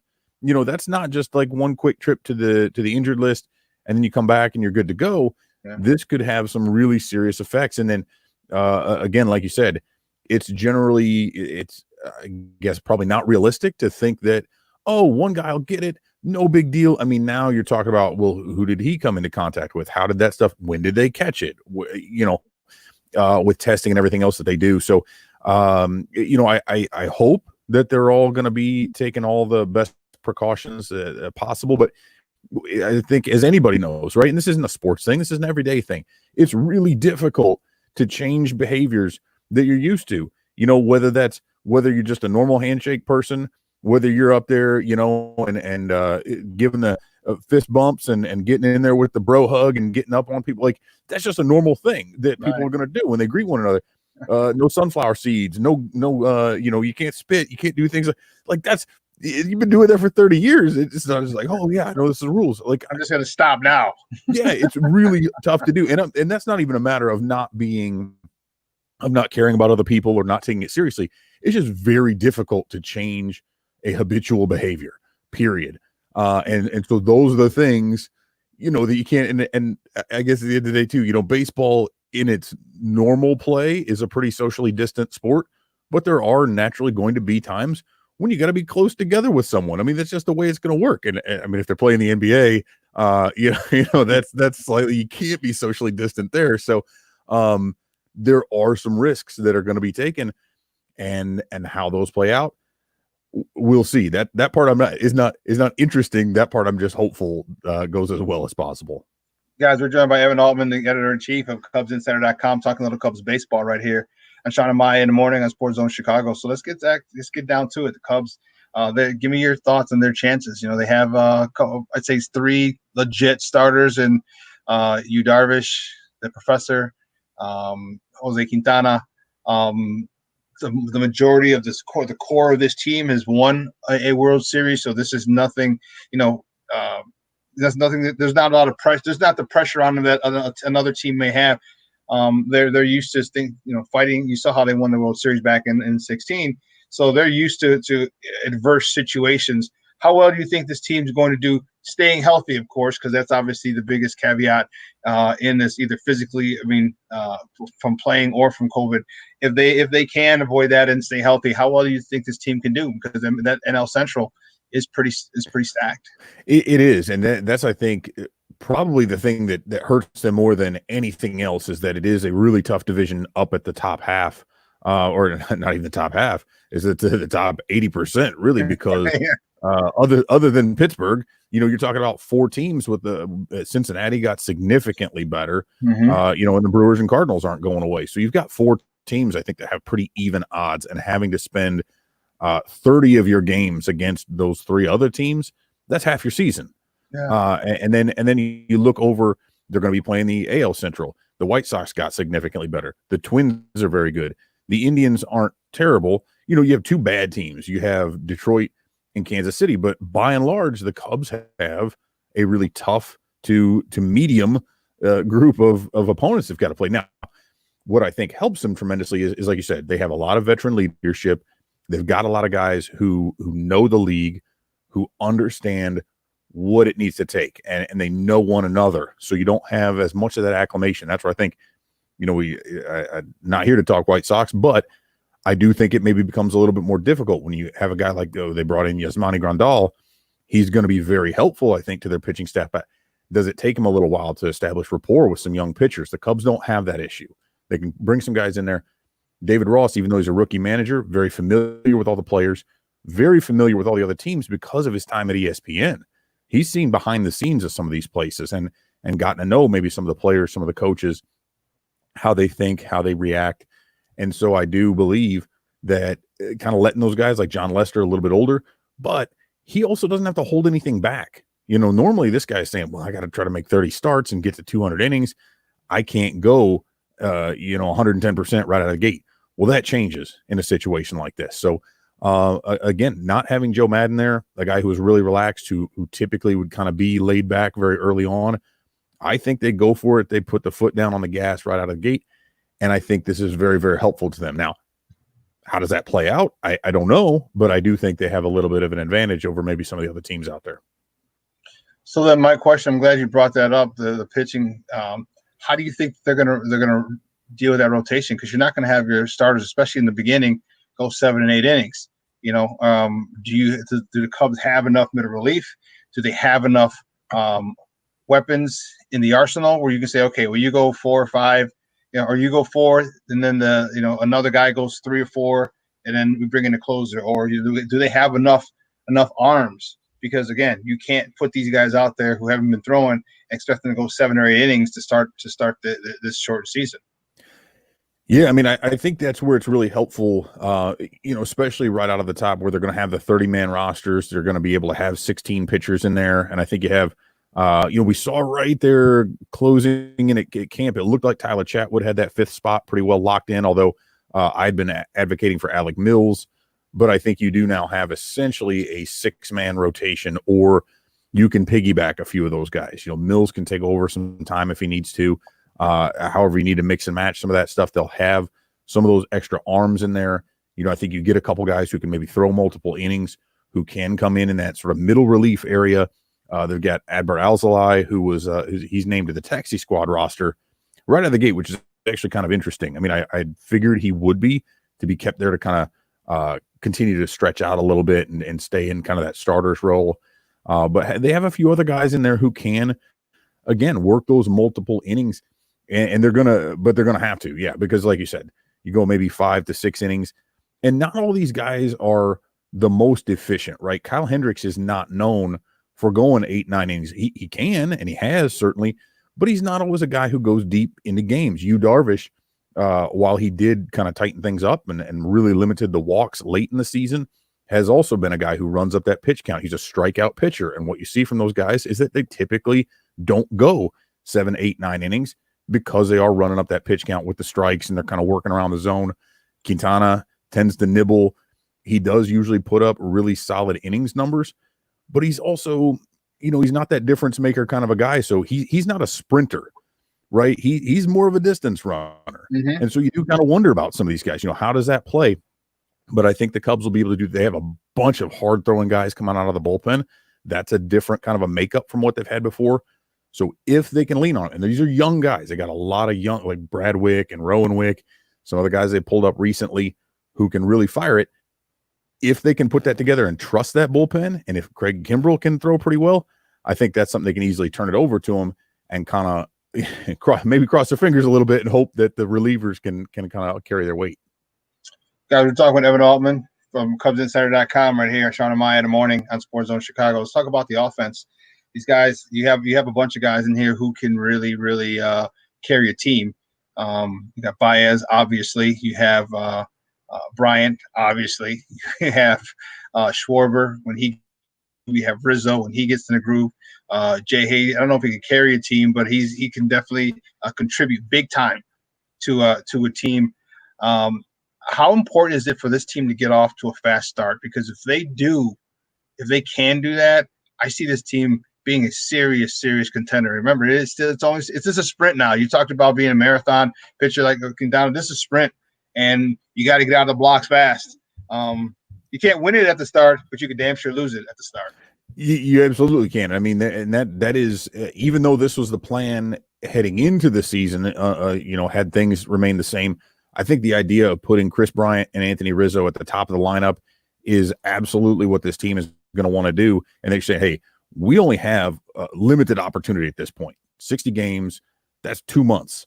We got to put our best hitters. Not only do they need to get the most at bats, but we need to get them up there and establishing our dominance as early as possible. Because as we've seen, it seems like a 9-inning game and a long season. It seems like nothing is ever determined, like you said, right away. However, your winning expectancy goes way up if you score first. So you put your top hitters at the top of the order. And then having the DH in the National League, I think that frees them up to do a lot more things. Obviously, but the Cubs are one of those, especially with Schwarber, with Steven Souza Jr., one of the guys they brought over in the offseason to kind of come in. And with the depth they've got in the outfield, they set up really nicely to be able to utilize that DH. And I think they're going to go for it and be able to push right away. And if they get those guys, if, Bryant, who sometimes is a bit of a slow starter earlier in the season, we've seen it with a lot of guys. We saw that with Sammy Sosa. There's some others who, you've come up, it's spring training, it's hot down in Arizona. You get to Chicago, and I mean, heck, we've all seen it in June. You can be there and having to wear your jacket. There's no worry about that. Season started in July, man. It's gonna be hot. So I think there's no excuses for that anymore. If the bats can start out hot, they can absolutely start rolling up, because they can put up some crooked numbers, and that's demoralizing when you're facing, again, this team that's come in and these pitchers are maybe kind of cold. So it will be interesting, and I think they do have that opportunity. What about? Oh, well, Ivan wanted to ask a question. Yeah, fan, so I had to let him. had to toss me a bone. What's up, Evan? I actually wanted to know a couple of things. So since the DH is back in the National League for the first time ever, everybody's expecting Kyle Schwarber to be that guy. But I had this conversation with Shawn before. I was like, Kyle Schwarber is actually a very viable outfielder now. He's not that Kyle Schwarber from year one of the experiment where he was missing balls by 50 feet, taking bad routes and everything like that. But if they plug him in, who fills in that outfielder's role? If they plug him in at the DH? Yeah, I mean, I think there's a couple different ways they could go there, and I do think they're going to run DH by committee. But if you got Schwarber as the DH, you can move some guys around. You keep Albert Almora in center field for defense. Maybe Ian Happ slides over there to left. I think, again, I mentioned Souza. I think he's definitely a guy. They even had Souza in center a couple times in the spring. I think he fills that. But again, they're going to match that up, right? Because I think, Shawn, as you had mentioned, Jason Hayward's not – every once in a while he'll be able to hit those streaks. And you look at last season, he was a lot better. But Hayward is just so much more of – I don't want to say he has to be a platoon guy, but he does so much better against right-handed pitchers than he does left-handed because he is a lefty. I think you're going to see a lot of times if there's a lefty pitcher on the mound, maybe you shift Souza over there into right. Maybe you keep Schwarber in there. Or maybe, and then you use Vic Caratini or somebody like that, a switch hitter who's really good. His splits are super even. And by doing that, you've got a guy who you don't have to, once they swap out, right? And now you bring in you start with the lefty, bring in a righty reliever. Caratini just flips the other side of the plate. You're good to go. So I think they're just going to play it based on the matchups and really kind of move those guys around. And then it operates the one big one that I really like one guy who I've been really high on. I keep talking about him is Ian Miller, the speedster who led all of spring training in stolen bases. Super good defense. He can run around out there. I think that's a guy who you can mix and match all those other outfielders between the DH and the three spots out there. He's a guy who can come in late for defense. And I really do think that Ross is going to kind of take this on a game-by-game basis, say, we're going to match this up to try to beat this team this day, and then just reset it the next game and try to do it again. Next day and retool it, go about it a different way against various opponents. Okay. Mm-hmm.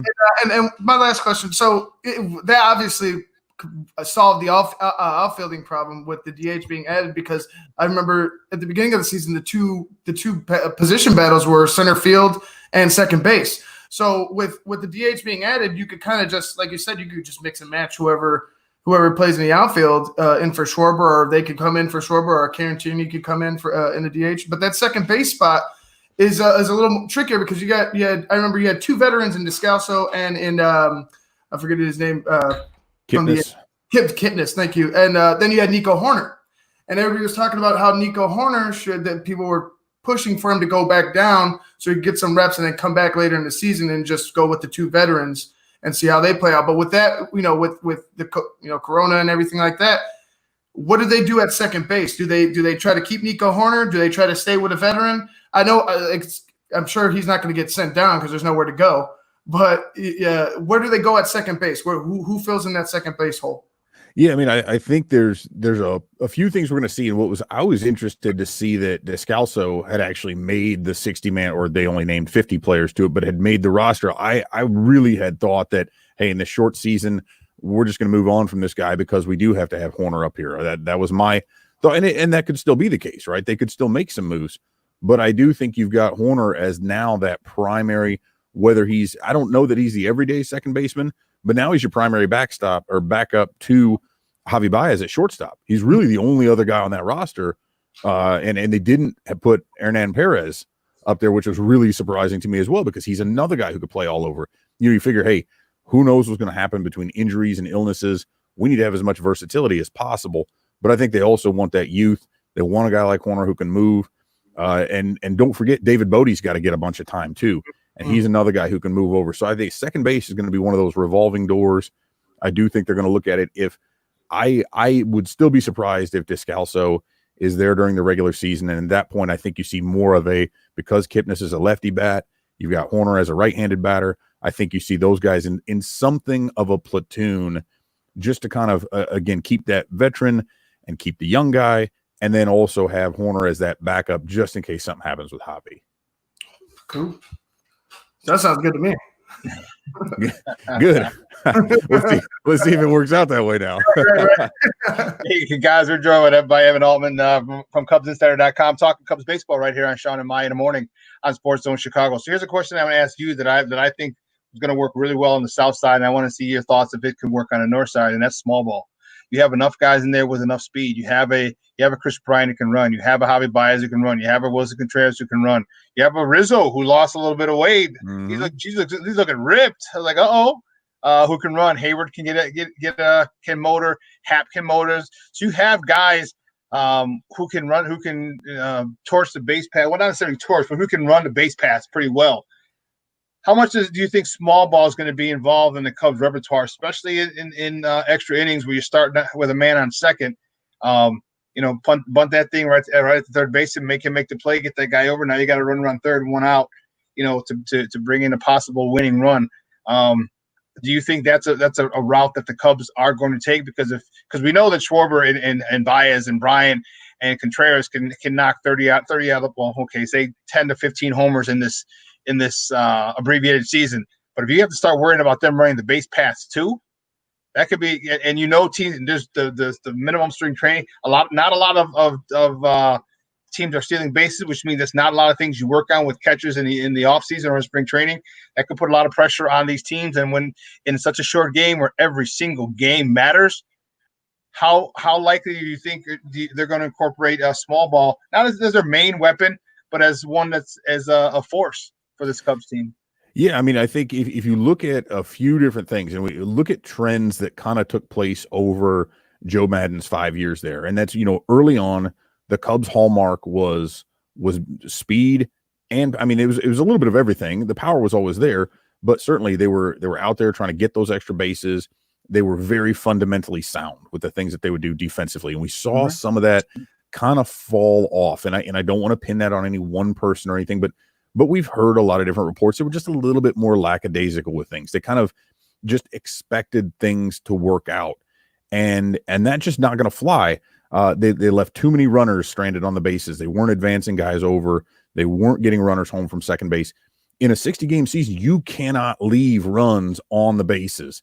It's just not something that's going to fly. Over 162 games, you can easily think, hey, that one game, no big deal. We'll get it back tomorrow, or we'll make that up over the course of the week. You don't have that kind of time. And so, as you mentioned, that's the reason they've got Chris Bryant and Anthony Rizzo up at the top. They want to get those. If Bryant doubles and now Rizzo singles, or Bryant singles and Rizzo doubles, that's a run.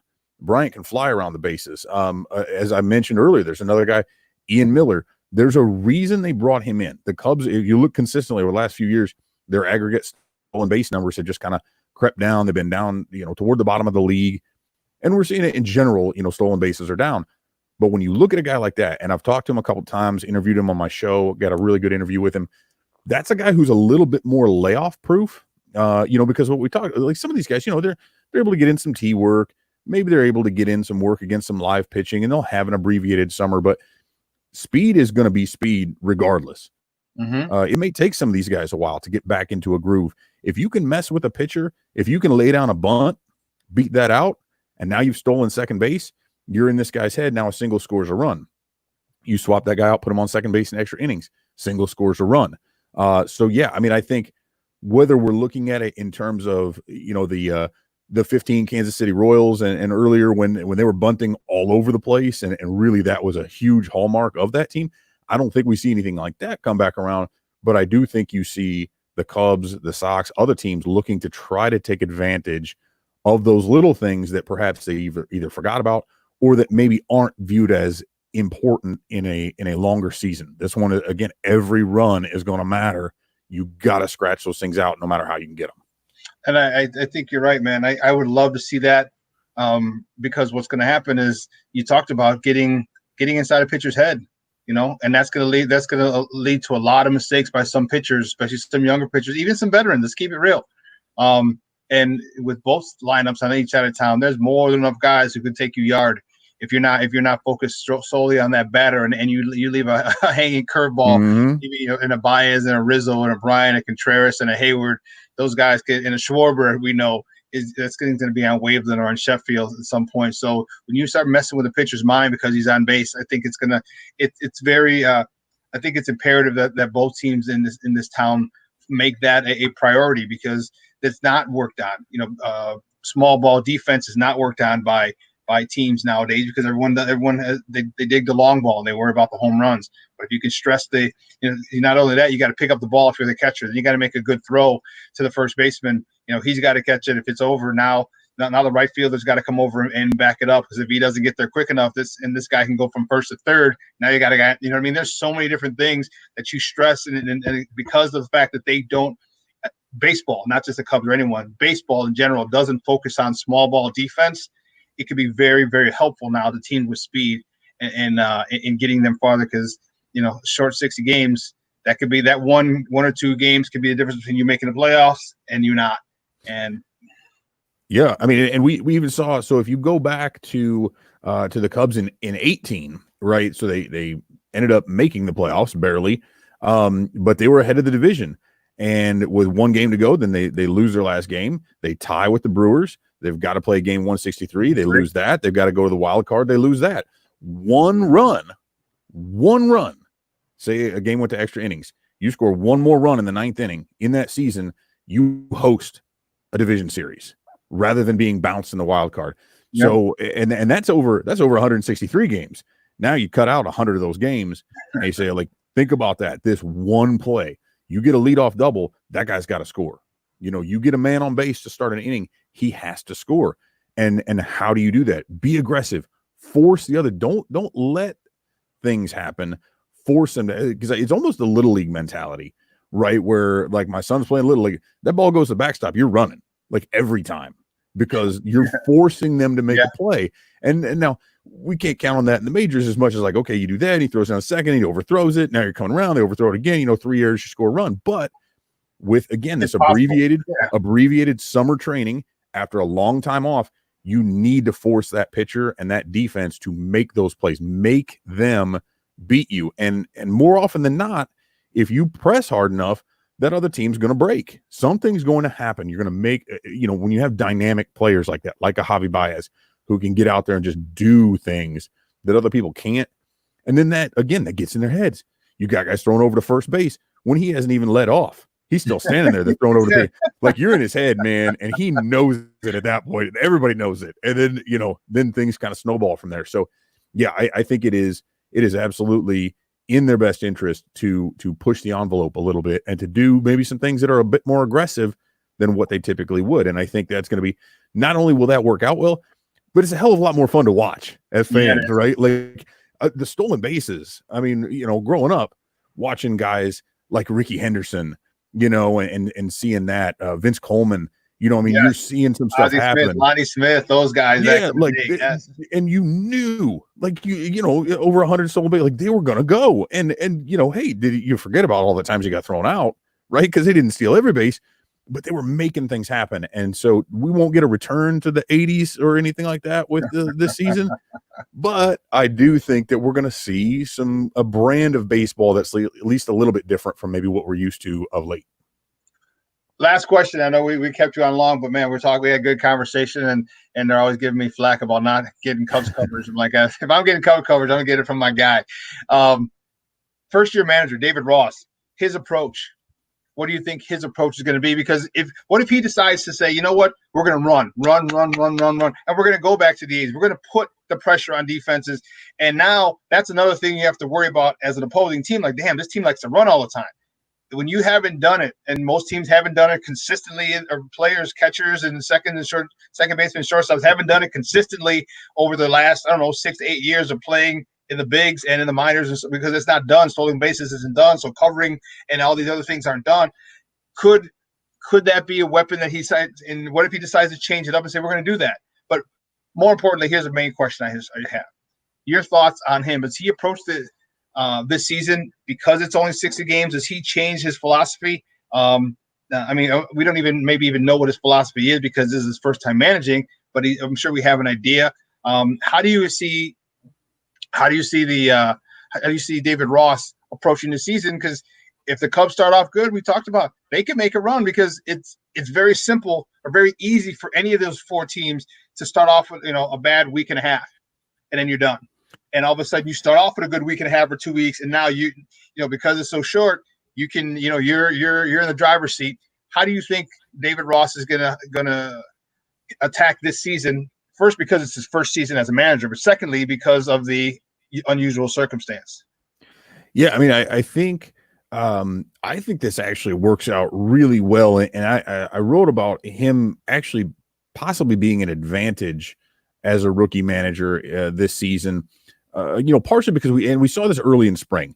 There was a different vibe around that. I mean, you had whatever, however we want to assess the Joe Madden era, and it can't be with anything other than great success because they won a World Series, but it was painfully obvious over those last few seasons that the vibe was different around the clubhouse, that things weren't the urgency they talked about truly wasn't there. And you had kind of this lame duck thing going on in 2019. So you have Ross coming in there, Chris Bryant saying, I felt like I wanted to run through a wall after his pep talk. And guys were really just, as much as the Cubs talk about not wanting to just try to go backwards and recreate 2016, a huge part of what made that team what it was and the mentality around it and just the overall drive that they had was David Ross being there as kind of that veteran leader. Now, fast forward a few years, first year as a manager. Well, here's the thing. We've been talking this whole time about how the season is going to be different, about how nobody has a precedent for what this season. Nobody's got a template that they're going, oh yeah, well, here's what we do. And it's not like your playbook.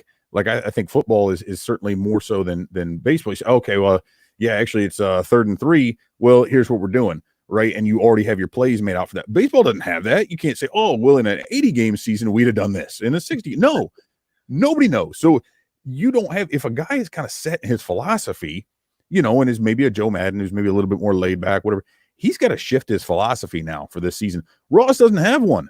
He's never managed before. So you can throw him in there. He may actually be at a little bit of an advantage because he knows what he doesn't know. He's going to lean on some of those guys that he's brought in for support. You've got your guys like Mike Borzello, who's kind of that associate pitching coach. He's been around. He's a strategy guy. You have some of the smarter people or more experienced people around you. And I think, again, Ross is looking at this as we're going to be fundamentally sound. We're going to drill down into this stuff. We're going to do the little things right. And we're going to come out of the gate sprinting. And I think those are all things that would have worked well in a full season. I think they work even better, or they can be even more magnified because, again, doing the little things right over a short season, every little bit is that much bigger.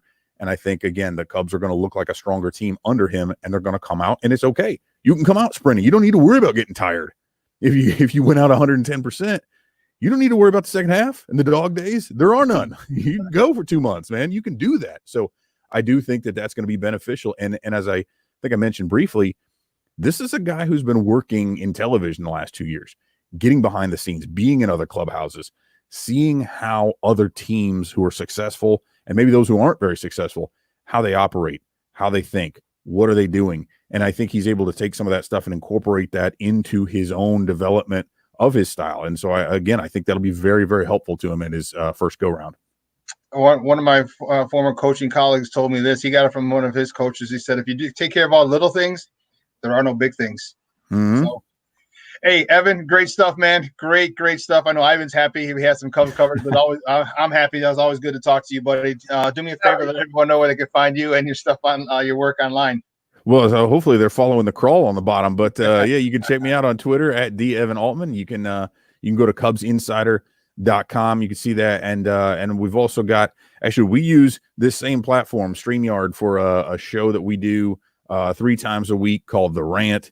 It's Cubs related stuff. It's at 3:30 Central, Monday, Wednesday, and Friday. Started out pretty guest heavy. Now that we're back to actually having baseball, hopefully pretty soon, it's going to turn into more of a pre-post game type of a thing. But you can check out The Rant. That's on our YouTube page. So if you check Cubs Insider on YouTube or on Facebook. You can find us just about everywhere. Great stuff, buddy. I appreciate it, man. We'll be in touch soon. All right. Sounds good. Take care. All right. Nah. Guys, that's Evan Altman, the editor-in-chief of CubsInsider.com. Great stuff. Love talking baseball with him. He's even though he's a Cub fan, and I overlook that. No, I'm kidding aside. He's very knowledgeable, and you can tell he's extremely knowledgeable on the Cubs. But he's a good baseball mind to pick if you want to get information. And he's always entertaining, always entertaining. And how the hell can you not like someone who loves the Wu-Tang Clan? All right, so I mean, come on. Enough said. When I found out he's a Wu-Tang, he loved Wu-Tang, I'm like, me and you are boys for life, bro. Wu-Tang's for the children, man. No, you know what? It was. I think you guys are both saying making some good points. The speed, the addition of speed, I should say, because some of these guys could run, and Rizzo's dropped some weight and he's looking better. But that was something that was really lacking these past couple seasons. There was nobody with any type of speed. Now you had Ian Miller. Now some guys are getting in better shape. Some health is a huge concern. Is a huge plus. But that instant, we have to put pressure. We have to step on the gas from the jump. That could benefit the Cubs. I think if you put pressure on pitchers like Evan was talking about, if you put the pressure on the pitchers, especially they're coming in with less than adequate spring training, anything could go. You could have a guy on second and then manufacture a run in a couple out and maybe sacrifice 2 outs. But you ball not even leave the infield. But you could but the ball hasn't even left the infield. But you could do it consistently, and having that threat in your back pocket, especially later in the innings, is going to scare a lot of teams. If you got a guy like an Ian Miller that can lead, that can just take off like a rabbit, like a Scotty Pods. Like remember, Scotty Pods could take off like a jackrabbit, and he'd be standing on second. Yeah, that's somebody you need to threaten pitchers in the late, and especially bullpen pitchers later in the game. I like, I really like the idea of starting the game off bunting, depending who leads off.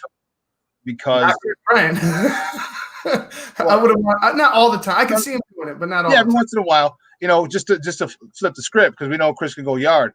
But the reason being, and maybe it is the third guy, or maybe if you get a 5th or 6th guy, whatever. But what that does is that plants a seed in the head of the defense. Mm-hmm. Okay, because if you're bunting in the 1st inning or 2nd inning, guess what? You're comfortable bunting in the 7th, 8th, and 9th inning, and especially if you're successful. If you're successful, it's more of a mind blow for the defense. Like, oh damn, this guy got on base in the 2nd inning. He's probably going to bunt again. I have to make sure I don't make another bad throw to the first baseman, and now when you start thinking about making that throw instead of just making the throw, that's where problems come in, and that's where you become very successful. And that's a good way to steal runs for team. When you start playing mind games with defenses, mm-hmm. that's the way to go. Yeah, I mean, if Chris Bryant's leading off, I probably wouldn't want to bunt, seeing that he could send it 400 feet at any particular time. But I wouldn't second time up through the order. Why not? Right? Why not? Why not? Especially if you're in the third. Let's say you're in the 3rd inning. About the 3rd inning, you just. Let's say the 8th man gets on, right? Let's say the 8th man gets on. 8th man gets on, 9th guy strikes out or whatever. You got Chris Bryant. And now you had a guy at 8 potentially steal a base. Now you have him at 2nd. Now Chris Bryant pretty much could do whatever he wants. He could lay down a bunt still. He could still lay down a bunt if you have speed at 2nd, or he could just go ahead and swing away, try to get a base hit, try to go yard, whatever he needs to do. But the threat, that threat of having the speed on the bases, and then having the batters, having the knowledgeable hitters at the plate to execute what you want. The Cubs have something right now, I think, especially with the veteran presence that they have. The core, those core guys, they won a World Series. They've been through it. They've been through crappy seasons. They've been through disappointment. Like you said, one run, and I was. You didn't see me. I was off camera, but I was like jumping for joy because I was like, it was mentioned. 1 run separated the Cubs from having a divisional play, hosting a playoff series. And then you know what happened after that. But for me, this team is built for the boom at the start of this season because you got I guess for lack of a better way an ignorant manager, but not ignorant in the same. You know what I'm saying? Like he's just ignorant, not in the sense of not intelligent, ignorant. Not he doesn't have the experience of managing a team. Exactly. And he honestly, knowing David Ross is as much as we've seen him, like, you know, since 15, 16, and, you know, all ESPN, dance, whatever, you got to know him a lot. You know, you kind of have an idea that David Ross will come out there, you know, pedal to the metal, and he'll do whatever it takes, you know, conventional or non-conventional, to get the job done. Well, listen, we got to take a break, the last break of the day, so don't go anywhere, folks. I got a question. I got a text from a buddy. He wants to talk. He's a little annoyed. He's like, man, what's all this with the, you know, no Cam for the Bears and the Patriots signed him for a league veteran minimum. He wants to know if that's a bad thing, if the Bears or if their front office is just lacking or what. He's not happy. So we're gonna discuss that on the other side of the break. So don't go anywhere, folks. Keep it locked right here. Shawn and Maya in the morning on Sports Zone Chicago.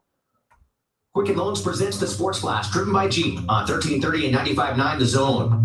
As states around the country continue to report record coronavirus numbers, the jury is still out whether or not NFL players will be able to report to training camp in about a month. ESPN's Jeff Darlington. I think that there's just a level of uncertainty with players that exists, just as it does for all of us. Are we going to have football this year? I don't think the players even know the answer to that. So just a level of uncertainty, a cloud of uncertainty right now hovering over the entire NFL, and I suppose I could say the entire sports landscape. Quarterback Cam Newton signed a one-year deal with the New England Patriots. Also Sunday, the Patriots fined $1 million by the NFL for inappropriately filming the Bengals sideline during a game last season. New England also loses a third-round pick in the 2021 draft that they could essentially get back if Newton plays well and signs elsewhere after this season. Blue Emu promises no chill, no burn, no odor, just what you need to soothe tired muscles and joints. The Sports Flash is driven by Jeep, Chuck Sanders, 1330, 95.9 The Zone. So how many of us have lived in sweatpants, socks, and hoodies for the last couple of months? I don't think I can remember what a belt is. Luckily, there's Skechers for your feet. So now they're all staying safe, but starting to get out a little bit for the summer. We keep that same comfort no matter where we go. Just head to Skechers.com and you can see all the ultra-comfortable options Skechers has to offer. There are comfortable sandals and shoes for running, relaxing, walking, playing golf, everything you love to do under the sun, out of the sun, in the rain, in the house, whatever. And somebody machine washable have Skechers exclusive air-cooled memory foam. See them all right now at Skechers.com. Jay Farner here, CEO of Rocket Mortgage. Making the right financial decisions has never been more important. When you turn to Rocket Mortgage, we can help guide you to those right decisions now when they matter most. Mortgage rates are near historic lows, so now is a great time to call 8338-ROCKET. And if you need some extra money, a cash-out refinance could give you that financial boost you're looking for. Call today at 8338-ROCKET or go to rocketmortgage.com to learn more. Call for cost information and conditions. Equal housing lender. Licensed in all 50 states and MLS number 3030. Welcome back to Shawn and Maya in the morning on Sports Zone Chicago. And right before the break, I mentioned I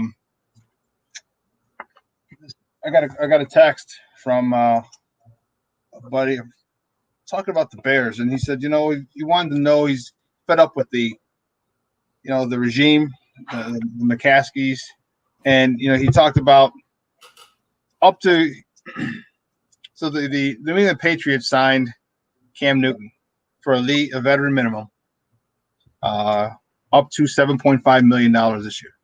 Mm-hmm. Okay, while the Bears have $14 million guaranteed for Foles, and a 4th round pick. Your thoughts? Is that a bad move? Would you have liked Cam here? Would Cam have fit here? Could he have? I mean, your thoughts on the Bears staying away from Cam and trading for Foles, giving up a 4th rounder? You know, with the Bears, it just comes down to familiarity. Nagy knew Foles. Nagy knows Foles. With this team, the way this team is built, like you do have a superstar in Khalil Mack. I mean, a legit bona fide superstar in Khalil Mack, but he's a humble superstar. He's not an Antonio Brown. He's not a Cam Newton. You know what I mean? He's not these guys that are more outgoing, more publicized because of their personalities. This team is more of it's quiet leadership. Like the most vocal is probably like an Akeem Hicks. And Akeem Hicks, you wouldn't say is somebody who's a player, right? somebody who's boisterous, about himself, like somebody who's camera hungry, I guess. So you don't have a superstar that's nationwide, I guess, or global, I guess you could say.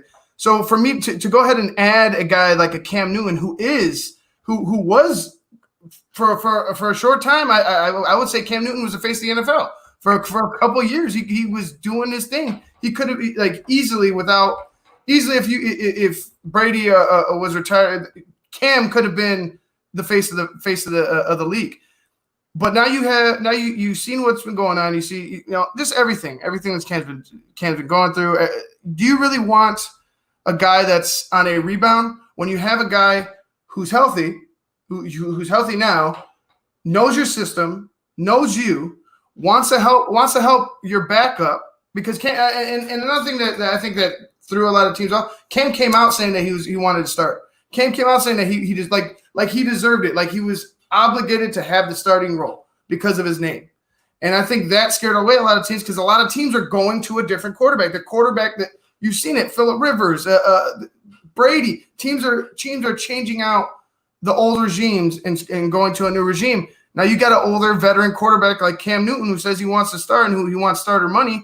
That's going to scare a lot of GMs away, because what does he want? $20 million to start for 2 years? Does he want $40 million to start for 2 years? Does he want $50 to start for 3? Like, you know what I mean? Those things could scare off teams. But for the Bears, I just feel like it went down. It went down to familiarity with the playbook.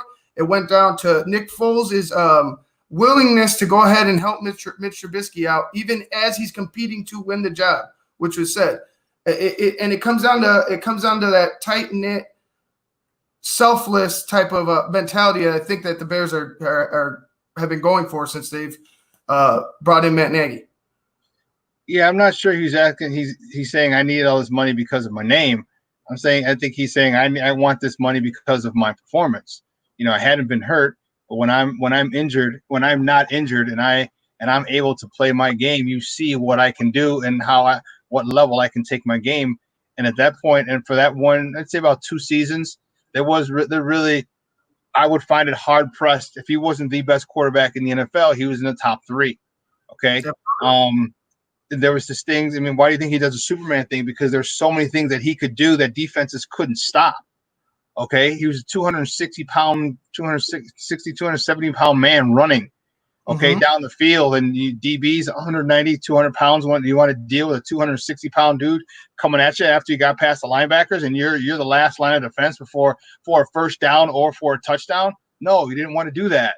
So this guy, I think he wanted to be a starter because Brady wasn't coming. I mean, there's no competition in Tampa.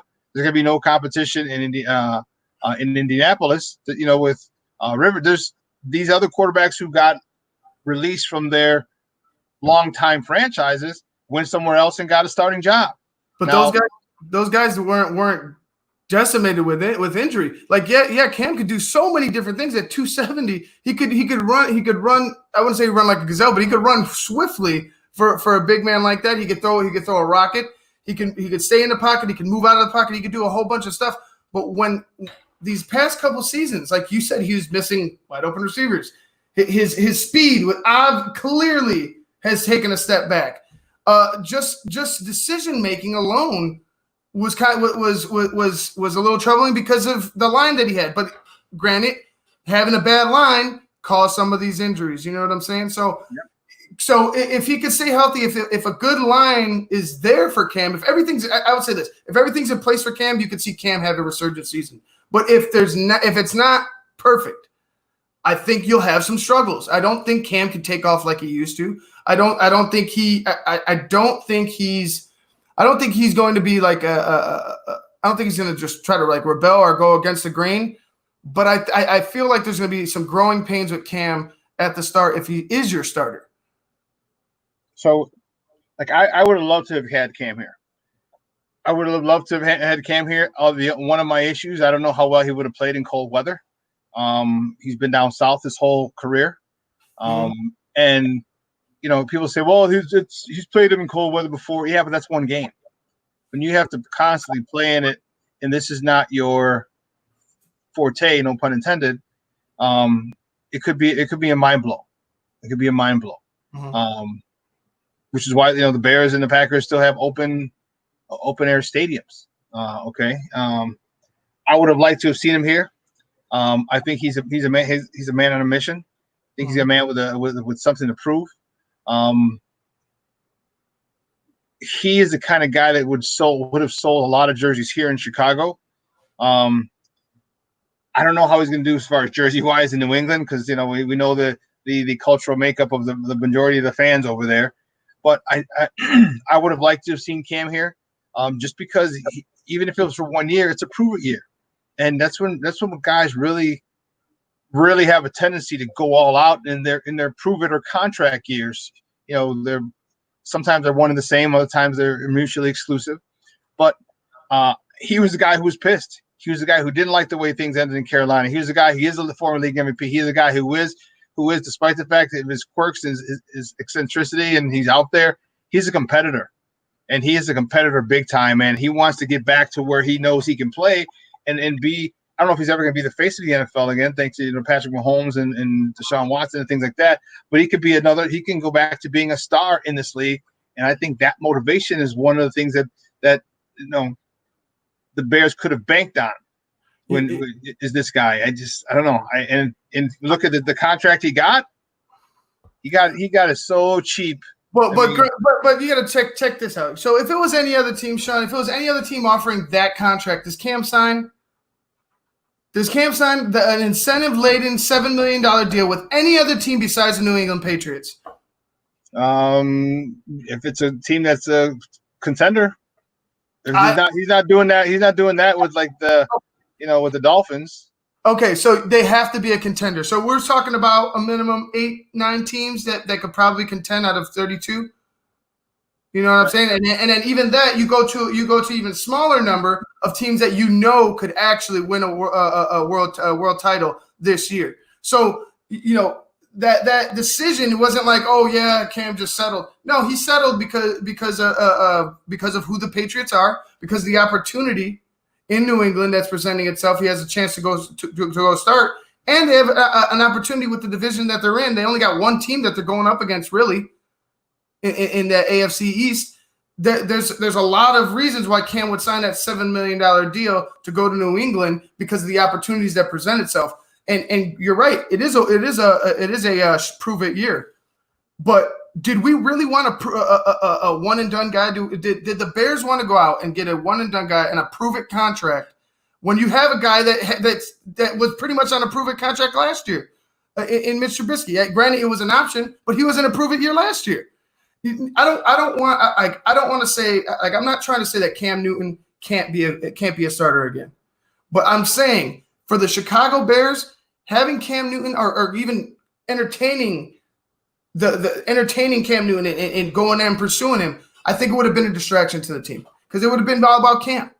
It would have been all about, the Bears are getting a superstar quarterback, because we don't have one. You know what I'm saying? The focus would have been on the quarterback position. And it would have been a focus on Cam Newton and not the guys that you have already in Mitch Trubisky and whoever, because they wouldn't have signed Foles. Let's say they didn't sign Foles, but the focus would have been solely on Cam. And what can Cam do to bring the Bears a world title? What can Cam do to – I think it would have been a distraction to the team. I think it would have been a great thing to have both two quarterbacks in contract years. I think it would have been great because, Nick Foles can go out there and suck up the joint this year. Okay. Yeah. Because he's got a contract. Okay. Mitch Trubisky, they didn't pick up his 5th-year option. Had they brought in Cam, had they brought in another 1-year wonder or 1-year deal, now both guys are on 1-year deals. Both guys are in contract seasons. And I think that makes for much better competition, because you're auditioning for 30 other teams, or maybe 20 other teams, because some of them have quarterbacks set. But you're auditioning, and so the level of concentration when you're both fighting it out, basically for your NFL lives, would have really upped the ante, because it seems like Cam's trying to get back, Mitch is trying to get. They're both motivated highly by their situations. Nick Foles isn't. I'm not going to say he's not motivated, but I'll say he won't be as motivated as as a Mitch Trubisky or Cam Newton because of the fact that they're on contract years. He got his money. He's paid his guaranteed money. He's all good. But Mitch wants to stay around in this league. He wants to be here with Chicago. He's got to play much better. If you brought in a Cam who say, hey, this is my 1 year to kind of prove it, I've got to play great. Now you got two guys who are forced to play great. It raises the level of competency in that quarterback room. And if Mitch could beat him out, which I don't think he would, but if he could, well, then you know that Mitch is really ready to go, and he is the real deal, because you're not going to beat out a former league MVP who has a year to prove it, who's done nothing but prove people wrong his entire career. If he gets beat out, whoever beat him out is worthy of that job. Now, and I hear you, and you're right. If Cam wins a job, I'm not saying Cam doesn't deserve a job. I'm just happy he's got a job somewhere else. Okay.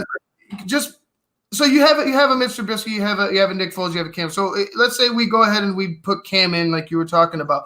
I don't think Cam's pushing for Mitch to he's not bringing Mitch along as well, because the Bears, believe it or not, the Bears are still going to try to make something out of Mitch in this it's a last ditch effort. You know what I'm saying? It's like a last ditch effort to make something. So when Nick Foles came in, he was saying he's going to try to win the job, but he's going to help Mitch along as well. And that's what quarterbacks usually do. They usually help each other out. But if you got a guy, and that's why it's different from a 2-year contract that Nick Foles has. He has an option, but it's still 2 years. To a one and done $7 million deal with Cam Newton, where he has to win, like he has to. It's a must that he proves it. Do you think he's going to focus on bringing Mitch along as well? Do you think he's going to focus on that? Because that's what the Bears are going for. The Bears are trying. It's not his job. It doesn't have. It's not his job. You're right. You're right. Mitch he's not coach. He's not Coach Cam Newton. You're right. He's quarterback Cam Newton. And if Mitch can't pick up certain things, and because it sounds like you're saying that Mitch is he's not going to bring him along. Well, what's he supposed to do? Is he supposed to be? I mean, he's not supposed to take him by the hand. You're a grown ass man, Mitch. 3 years in the league, number 2 overall pick. There's some stuff that you need to learn to pick up on your own, and there's some things that you need to figure out on your own. You make it sound like Cam would just turn him down any question he had. It would be like a total jerk. Maybe he would. I highly doubt it. But I'm saying, Mitch has got to grow up. Let's stop. Let's take the kid gloves off, right? Mitch, you've been inconsistent. I don't give a damn what the system is. When you're overthrowing receivers, underthrowing receivers, that has nothing to do with the system. That has to do with your footwork and your fundamentals. So there's certain things that Mitch has got to do better, and Cam can't help him with that. I mean, you could talk to a guy, but you have to. This is because he doesn't know the offense, Shawn. He can't help him with that. That's why Nick Foles is here. He can't help him with that because he doesn't know the system. Nick Foles isn't even Coach Nick Foles, but he's willing to do that because the Bears are still pushing for Mitch Trubisky. We know it. The writing's on the wall. The Bears still want Mitch. That's why they brought Nick Foles in, because Nick Foles and Matt and Nagy have a relationship where you can have a Nick Foles. Matt could talk to a Nick Foles and be like, hey, look, let's try to bring him along. You don't have to go win the job, but this is bringing him along. If Mitch wins the job, you're going to have somebody, you're going to have 2 people, coach and Nick Foles in his head, 2 people that know the system. One guy that's competing with him that's going after the same job, that knows, that's been in this, that's ran the plays that Nagy wants, and then you got Nagy. That's what they wanted because they're still pushing for Mitch. They're trying to surround Mitch with as much knowledge of the system as they can. If you bring a Cam Newton in there, yeah, Cam will help him. I'm not saying he's going to be a jerk, but Cam's not going to be able to help him as much as Nick Foles can with the knowledge of that he has a Matt Nagy system. Okay. That's my Puerto Rican Swiss Army knife all fired up over there, Ivan Vargas. Guys, I want to thank my guest, Michael Lyle Jr. from the award-winning journalist from WTIC 1080 out in Connecticut, out in New England, talking New England football. And then we just got off the phone with Evan Altman, editor-in-chief of CubsInsider.com. Gentlemen, thank you for calling. You helped make this a wonderful show. Well, listen, we got to get the heck out of here. We'll be back on Wednesday. Maya will be back joining us. So for my Puerto Rican Swiss Army knife, who's all fired up over there himself. Get me on some Bears, dude. Get me on some Bears. You know what's going on. Get me on some Bears. We'll see you on Wednesday. I'm your boy, the Superback Shawn Sierra. Guys, we'll see you. And we're taking about a a 46-hour break. So we'll see you back. Same bad time, same bad channel, 9 a.m. to 11 Central Standard Time. So until then, folks, I got 2 words for you. Super back out.